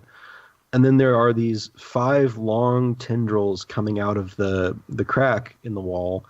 And each of them is sort of like encircled a student, and these are 5 students that you've never seen before, but they're all sort of sitting in a semicircle around this crack in the wall. And the vines have sort of like grown up around them, and there's like little mushrooms sort of growing out of the vines and things, and it looks like they've been there for a while. And then the rest of the kids, a lot of them that you've seen, are sitting in like a semicircle behind them, and it sort of goes back almost like a theater. And you see a lot of the glassy-eyed kids, and they are like completely asleep and prone on the edges of the room. Okay, so we found the missing kids. And this is weird. And so what Galahad sees... Yeah. Oh, yeah. To you, these don't look like vines. They look more like... See you, Dad. Hey, Dad. Bye, Dad. Bye, Dad. Bye, Papa. They look a lot more like tentacles to you, and it looks like they're almost like feeding off of these 5 kids. And you see the crack in the wall. There is like dirt coming through it, but you see like this like strange light emanating from it, like a very weird sort of colorful thing. And in the center of the circle these kids are sitting around, they're not sitting around the crack in the wall so much as they're sitting around this like it looks like a man almost, but it's like very fuzzy and shadowy, and it's talking, and you can just sort of barely hear what it's saying, but it sounds like weird and in a language you don't quite understand. But all these people are sitting around clearly listening to what he's saying. Okay. For risk of being assumed to not being totally into what's happening right now, I just follow exactly whatever it is that Bradley is doing, or like whatever it is that he suggests that I do. He would tell you to like go take a seat in the semicircle. I take a seat. Okay, and Bradley is still loitering, waiting for other people to come down. Yeah. As I'm passing by Murtag, I say, I don't know what you see, but I see some like demon lord thing in the middle of all these kids, and he's speaking a strange language. I'm going to continue to assimilate, though. I didn't know you knew that word. Okay. I'm going to continue to enjoy this acid trip I'm having. There we go. All right, and then I sit next to Al and relay him to that information because he can't see it either. Yeah. Okay. All right. Cool. Great. What the fuck? Yeah. What's the plan here, guys? I don't know when we should stop this. Yeah, I wouldn't know how to stop it. I'm currently on a ride, so it's up to you guys to determine whether or not we like attack somebody or something like that, or grab the kids and cut them free or something. So I will say, Galahad, you don't feel like you're tripping out so much as you're just seeing these things that the other two aren't. Do I understand what he's saying at all, or is it just completely unintelligible? You can get bits of it, and he's essentially talking about like entropy, like universal entropy, and he's giving like almost a sermon about how the human civilization is going to end eventually, and just like the vines of the universe and all that. Yeah, essentially he's talking about like he's talking about like how infinitesimally small things are, and how like, but he is like this like star prophet, he's gonna he's essentially like transferring universal knowledge to these like people, and they're in this weird trance-like state, just like listening. But also he while you're listening, you hear behind you a familiar voice, and you turn to see that Jimmy has arrived, and is the person you assume that it is his big sister that's like friends with Bradley or whatever. And so both of them take the pills, but instead of coming to sit down next to you, the sister brings Jimmy up to the front and sits him down next to one of these vine kids, and you see another vine start snaking its way out of the crack in the back of the wall, and like it's slowly starting to make its way around Jimmy, and Jimmy's eyes slowly start like glassing over. So these kids are like in the middle of this room, but the vines are coming from the hole in the wall on the side. Yeah, so if you can imagine, they're seated like theater style around this crack in the wall / lecture man. It's like kids in a lecture hall, but they're all sitting on the floor and listening to this guy. Okay. All right, so I have an idea, but it's up to you guys if you think it's a good one. Murtag, since you have a bladed weapon, I suggest you sneak over there and just try to cut all the vines in one fell swoop, while Galahad, you just keep an eye on like all the spectral stuff, the demon over in the middle, see what happens, see if he pays attention or anything, and just get ready to draw your weapons whenever Murtag does that, because I think whatever happens might be a little hard to reverse once Jimmy gets eaten by the vine. Right. So so unless you guys have another idea, I think we should probably... I was thinking about calling Dab and seeing if they could send some, maybe like a force down here to mitigate, because they're just kids. We can't... Or we can cut them free and try to get them out, but yeah. Well, yeah, I'm talking about the other kids, like Bradley. Oh, right, yeah, it'd be kind of bad. We don't really kill them. Yeah. Well, I'm probably the only one here equipped to fight whatever this demon thing is. So maybe if you call Dab to get like a force down here, tell him what's going on, and then once you've done that, you'd have to leave the room though, wouldn't you? Yeah. Okay. Well, what if we stand in front of you, and then you can call him in the room, since leaving the room might be one of those where once you've entered, you can't. Well, I'll talk to Bradley real fast. Okay. Okay. Yeah. So I get up and I go, "Hey, Bradley, can I go to the restroom and then come back?" So the room you guys are in right now is actually pretty large. So as you're like making your way back to talk to Bradley, Bradley just kind of like gestures. He's like, yeah, go over there, and he sort of like points to one of the far corners of the room. He goes, that's the bathroom corner over there. Just go. Like you can't leave now. We're sort of in the middle of things, you know. All right. Well, then we'll just stand watch while you pee. What you start to notice, Galahad, is that the longer you guys are sitting there, the more this figure is becoming clear to you, and you can start to make out, like, it's not just a shadow. It definitely is a, like, you know, a person, even though his form is like made up of this sort of swirling black void. But it's becoming more and more aware of you, in particular, Galahad, and he starts. And so you feel him looking at you more and more often, and he's almost getting a little bit distracted. But he hasn't quite. He's not coming over to you just yet. But so it's not turn-based, but you have sort of one more thing before he would come over and you're about to get discovered, and the other two of you wouldn't notice that unless you conveyed that information. Oh yeah, that's true. I use my last action to indicate to them that he is taking notice of me, and that we should take whatever action we have now. Yeah, I agree. All right, so enact Plan B. You go ahead and call Dab real quick. I'm gonna go over and smash the vines, I guess, with my warhammer. I give him my. Maybe we should trade because I can give you my glaive, and that's bladed. Okay, yeah, that's fine. I can fine. hand you his rapier or something because I don't know if I'm gonna get attacked or not. Well, you're more suited for heavy weapons like me, so we'll just trade. You'll get a warhammer, I'll take your glaive, and then I'll slowly walk over, but unsheath the weapon behind my back, and then as soon as I get close enough to the vines, I'm just gonna go just cut as quick as I can.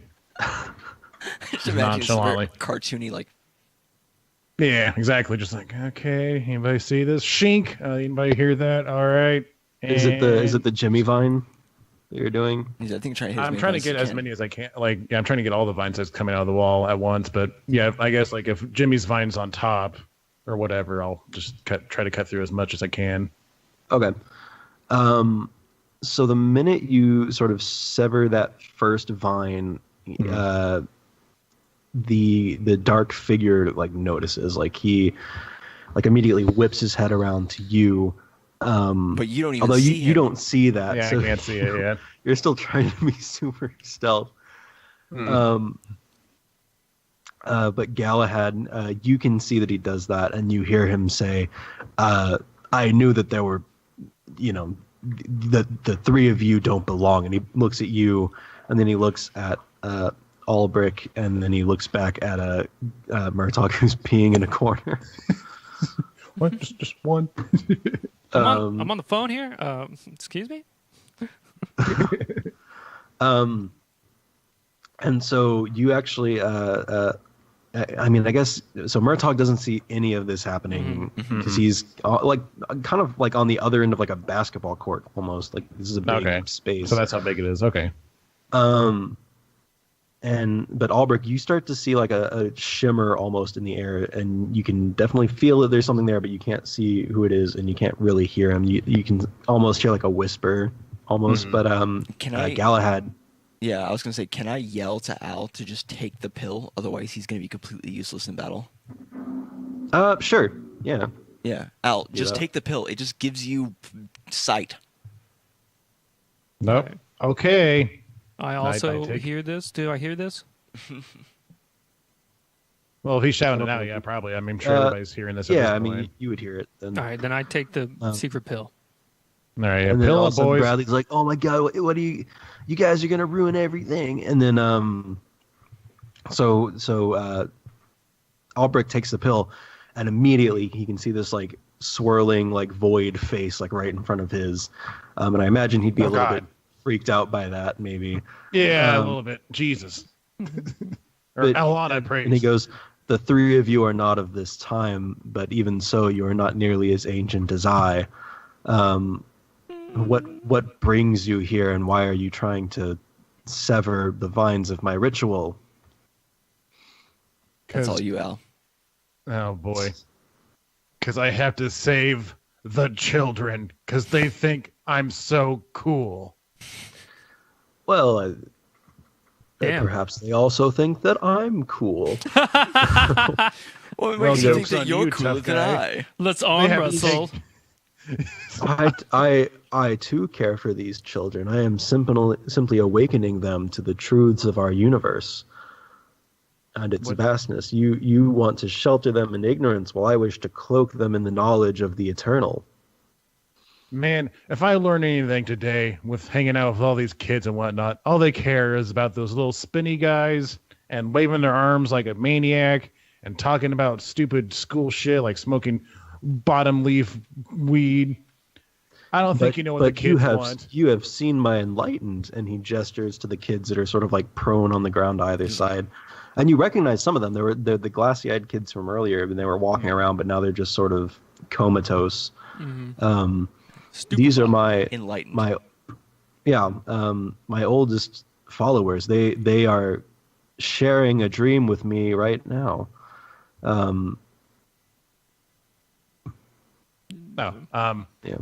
They sleep and they share in the dream of the knowledge of the eternal. I'm going to keep calling it that, the knowledge of the eternal, but essentially it's like the stuff that he was saying about the universe and how old everything is and the expanse of the void and blah, blah, blah.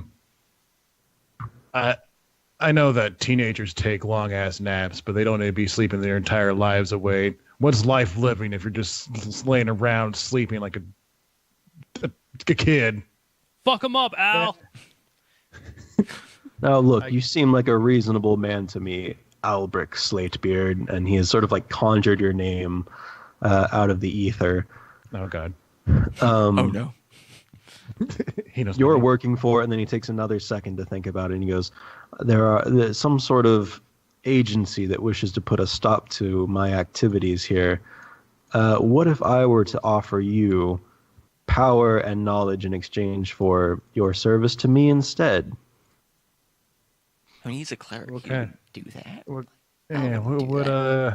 kind of knowledge? You just talking about the knowledge of the universe?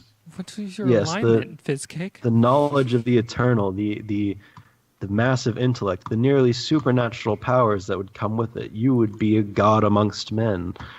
Quick side note: you don't have you don't have to make decisions based on how it's going to affect the normal campaign. I essentially have worked it out so it doesn't have to. Any stat changes or like weird sort of like any gains you make here will stay in this one-off adventure if we ever revisit it, which I have some ideas for. But essentially, you are free to make whatever decision you want here. But he's offering you an alternative to working for the Dreamland. The one true God and deity I follow is Alana, and she believes in the preservation and balance of nature and life in general. And it seems like there's not a good balance here because all the children are just sleeping and dreaming of your world, whereas they should be experiencing their own world and trying to protect it and make it better. They are sleeping and experiencing their own world as it is. I mean, their waking world is such a small fraction of what there is, and through me they will see all. Well, that's cool, but that's not my cup of tea. Sorry, sir. And I guess I will, what have I got? You get the glaive. I got the glaive, but, You got some holy spells? Yeah, you have your holy, unicorn horn. Stump. Is it a I do have a unicorn. Are we fighting Voldemort? Are these Death Eaters? Oh, God. Let's see. What can I do that'd be most effective? Has he gotten on the phone with the dab? I'm on hold. Oh yeah, let's do that. Yeah. we should probably take care of that real fast. So as this is happening, and as he's trying to tempt Albrecht, you hear, "Hello, this is Mr. Randolph." Yo, so it looks like they have they're summoning a demon down here. We've engaged demon. Can you send backup? What should we Is there what? Okay, we found the missing kids. Ba ba ba ba. Okay. Where are you? What's your location? We're at the abandoned mill underground. Okay. He would know where that is. That's all right. We'll dispatch a few agents, but it's going to take some time, a couple of minutes at the least. So, try and stay alive until we get there, and make sure none of these kids get hurt. Will do. Click. Fare thee well. All right. Mom.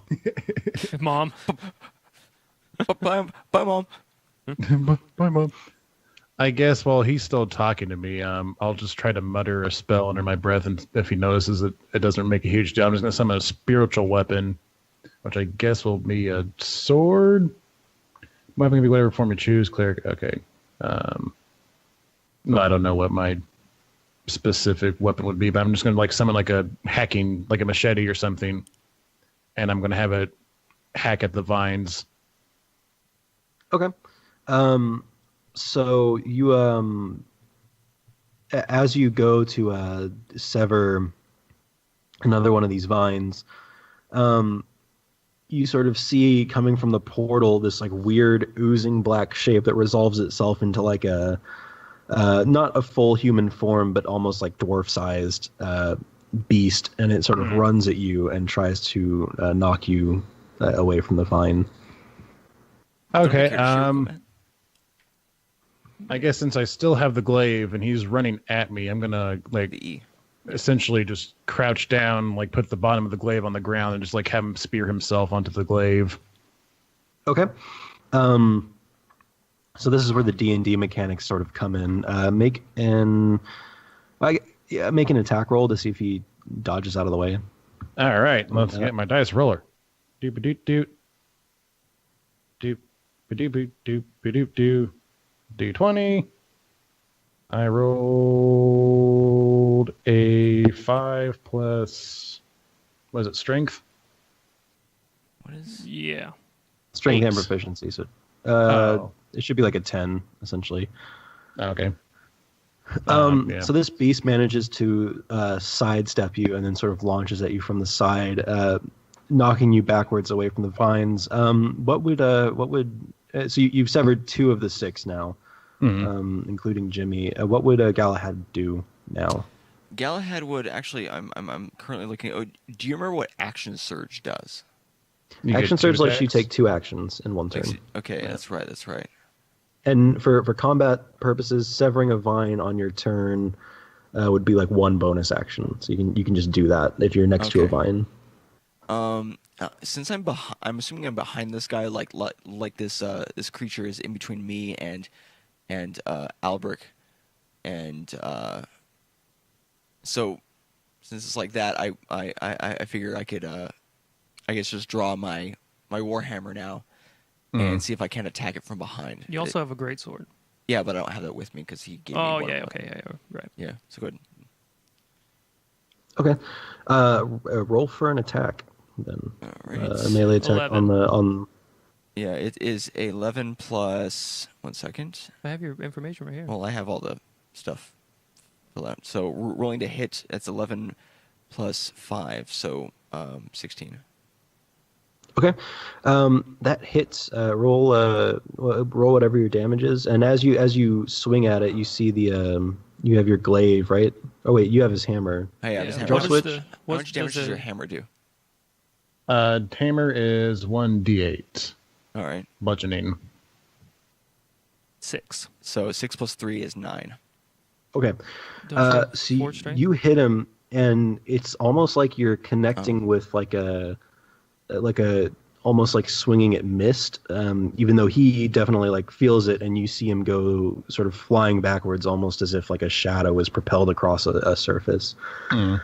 And so he is sort of propelled backwards, and as he lands, he summons another one of these like weird demon dog kind of things to rush at you. Murtog, it would only take you like one turn to like sprint back to where the action is, if that's what you want to do. I will do that. So let's do that. Fizzcake, you're still struggling with this beast. But we'll say like you're a strong guy and you won all those arm wrestling competitions earlier. You managed to fling it off of you. What are you going to do now? Well, since I still have my like spiritual machete over there by the vines, I guess as my bonus action, I'll just have it continue to hack away at another vine. But I will engage with this guy, and I will roll d20 to attack. Oh boy, it's not so good. That's like an. Where do you find the proficiency at? Your proficiency is right above your saving throws, right next to your strength on the right. Saving throws. Yeah, it should be +2, I think, for level 4. 2, yeah. Okay, yeah. So 5, so 9. Okay, that doesn't hit. You still see like your spiritual machete like carve through the mist and the air, but he doesn't like seem corporeal, and he doesn't seem to really notice it. Okay. But so you sever a vine, you make an attack on this guy, and then make a strength check real quick for the beast that's going to try and pin you again. That is strength, so that's 8. I'm not rolling very good. I'm gonna have to get my real dice. Okay. So we can still see So you're engaged with this beast in combat again. Galahad. Yes. Yeah. So there are still, I think, 3 kids left in vines. All right. I run towards the closest one I can get to, and try to smash one of the vines. One of the kids. Yeah, one of the kids. Right ahead. Okay. As you do so, the hammer sort of comes down and squishes it, and you see this like liquid ooze out to either side of it, but it's not exactly severed yet. You still have an action though. I put my foot on the end that's closest to the kid, right next to where the squish happened, and then I grab the vine and I try to just tear it off. Okay. You manage to rip the vine in half, and this sort of like liquid is still oozing out of either side of it. But the kid is unvine. Like they're still covered in vines, but the vines look like they're starting to die. Mm-hmm. Again, this is all taking a couple seconds. Okay, Murtog, your turn. Okay, so the crack in the wall. What does that look like? So you took the pill, so it looks almost like a wormhole there, like a extremely bright light with like a couple of like blue and green hues mixed in are just shining through this crack in the wall. I'm gonna stab it with my rapier. Okay. Your rapier goes into it, but nothing really happens back there. You don't feel anything in there. I yell out to Murtag, and I said, "Don't attack the hole. Attack the vines from the hole." Okay, yeah, Cut but I thought maybe I could kill the epicenter of it. Asshole. All right. I was trying to... Sorry, I'm wrestling a demonic beast over here. Kill the vine, save the girls. So, Kids, is that my turn? No, let's say that's like a bonus action. You're just stabbing through one of the holes. Maybe as you're pulling your rapier back out of the hole, you manage to sever one of the vines at the source. Oh, nice. Yeah, there you go. That works. Okay, so you do that, and so there's one vine left, and you watch now. And I keep saying vine, but they do look a little bit more like these long, slender tentacles almost. Okay. So the last tentacle starts pulling, and the kid that's on the end of it starts getting like pulled pretty quickly towards the hole. Yeah, sorry, go ahead. Yeah, they all took the pill. So Fizzcake, your turn. I'll have my spiritual machete hack away at the last vine. Okay. So the momentum of the kid is diverted as the vine is severed, and he gets kind of like flung off into a corner. Yeah, you've severed all the vines, and as you've finished doing this, the beast, like the shadow demon, looks in disappointment at the three of you as his essence begins fading away back into like the hole in the wall. And he looks particularly at you, Murtaugh, and he says, "If there was anyone here that I thought might be on my side, it was you." And then he starts sort of like fading away. That's right. You weren't around during that. Yeah, if he had offered you, oh my god, that might have been an issue. Yeah. So his last words are, "This won't be the last you see of." This won't be the I don't know. Not yet. Well, maybe, sure. This won't be the last you see of me. The crawling chaos will return, and he sort of like fades back into this hole in the wall, and then that light disappears, and it's just this kind of earthen mound back there. So the kids on the ground start coming out of their trance, and then a few minutes later, the agents from DAB arrive and just kind of look around like, oh, what happened here? Like they see these severed vines on the ground, and there's this sort of like weird liquid leaking out of them. And the kids who are sort of comatose on the edges start waking up as well, even though they don't exactly seem like they've gone back to normal. They seem a little bit odd still, but they aren't as completely unresponsive as they were earlier. So it could just be a matter of time for them to be back to normal.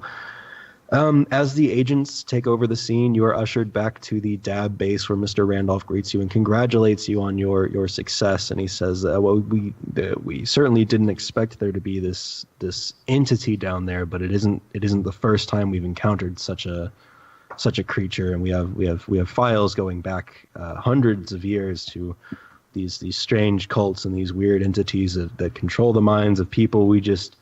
It's never happened with some of our youth before, and so it's very, very disturbing. But your service was you've been a great help to us. Well, wait, one question. Yeah, you didn't mention you did decide not to mention that these cults and beings existed before our mission. Because why? We just thought it was kids on drugs, man. Why would we make mistakes? Why would you send 3 people from a different universe to investigate kids on drugs? The kids are always on drugs. What? What? Mr. Randolph, I don't agree with your actions, but I'm glad I helped the kids, though. It's just an honor to be here, but maybe next time, give us a little bit information about what could reach to the edges of the possibilities next time, not just the straightforward ones, if you catch my drift. Noted for sure.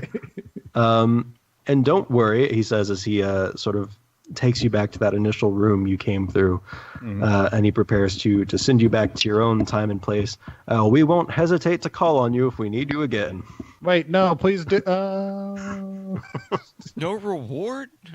He said our reward is to be sent back. Oh, okay. Yeah. Thank you. And saving the children. Tell the Smoky Boys I said bye.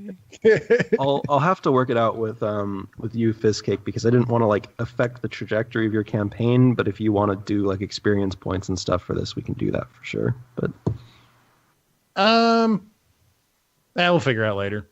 Okay. Yeah, I didn't want to make any lasting changes, but the changes that I would make would be if we ended up in this setting again, like doing like a Dreamland versus Aliens type thing ever again. You could I'd be down. Maintain like stat increases, whatever. I had fun. Oh yeah, this was like a lot of fun. I really enjoyed this. Yeah. Oh, I'm glad. I know the premise was a little bit weird. Nah, it's what made it fun. Yeah, I mean it was super like I liked it a lot actually. Definitely probably one of my favorite role plays ever. It's a lot of fun. Nice. The idea behind it really held it together. Mm-hmm. Yeah. I was thinking like 21 Jump Street meets Call of Cthulhu. Kind of thing. Yeah, the god that I picked was Nyarlathotep, which is Nyarlathotep. Okay. Yeah. That guy. He often just appears as like one of these like black shades, and I figured that would be cool. Yeah. Sick. Yeah. Anyway, I'm glad you guys had fun. I had a lot of fun. Yeah, absolutely. And I was wondering, Fistcake, are you going to keep Albrecht around as like because some GMs like to have a character that they also play that's in the party, or are you gonna? Is he just gonna be here for the? I'm kind of debating on that because I kind of like want him to be like your Racer X to your Speed Racer on fighting Alexei. Mm-hmm. Like he's not gonna always be with you, but like you're working on the same mission essentially. But like he's not always gonna be like he's not always gonna see eye to eye with you guys and maybe just venture off and try to do his own thing. But gotcha. I'll figure it out. But cool. Remember that time we saved a bunch of kids from demons? That doesn't make us equals. I'm still going to try and beat you. He's destroying my forest. I have to take him down. No. Yeah. I had planned a contingent where if you guys had, well, we can debrief that later, but yeah. Cool. All right, but that's it. That's it. We're getting sent back to our time. And that is the end for our foray into the future and present day. I called it Descend into Madness. Descent into Dreamland. Yeah, that's good too. Yeah, that's also good too. Did. So we'll figure that out. Did. Dabbing into did. Let's go. Oh my god. Dude, that was so funny. Yeah. The dab, yeah, that's pretty good, yeah. All right, Fistcake, since we're going to close out the show, tell people where they can find you and what you're doing. You can find me on twitch.tv/Fistcake, where I stream usually 5 days a week. Probably going to play some more Dragon Ball Fighters next week. Probably some other games, probably more Monster Hunter. We'll just see how it goes. Got an arcade stick now, so definitely more fighters since I put basically double down on it. Also, might have a video next Friday on YouTube/C/Fistcake with me playing Borderlands, the pre-sequel with the Hen House Boys. Nice. Just like quick little compilation. And you catch me at the Fistcake on Twitter where I tweet stuff sometimes. But that's it for me. What about you guys? All right. Well, as far as Neanderthal Gaming is concerned, you can catch us on YouTube and on Twitch at the same name. It's NeanderthalGamingTV. You can follow us on Twitter at NeanderthalGTV. Because I am still recovering after having 4 of my wisdom teeth pulled out, the streaming schedule might be a little bit weird, but we'll try to do our best this week. Still a lot of the same games, though, as before. Are we going live with Smash after this? We'll have to talk about it. I mean, probably.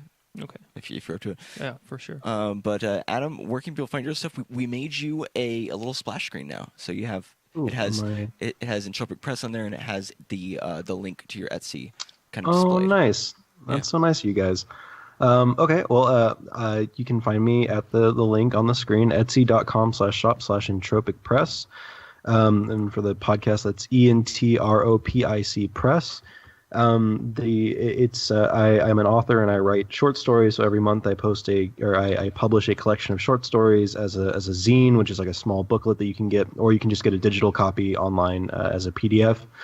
I just published volume 2 of my writing zine called The Lantern last week, and this is what it looks like. It's the cover art. You expand it. It's the Ouroboros. Oh, nice. That's cool. Nice. I like that. Yeah. So yeah, that's what I do. I'm also in a melodic death metal band called Final Dissent, if you're interested in melodic death metal.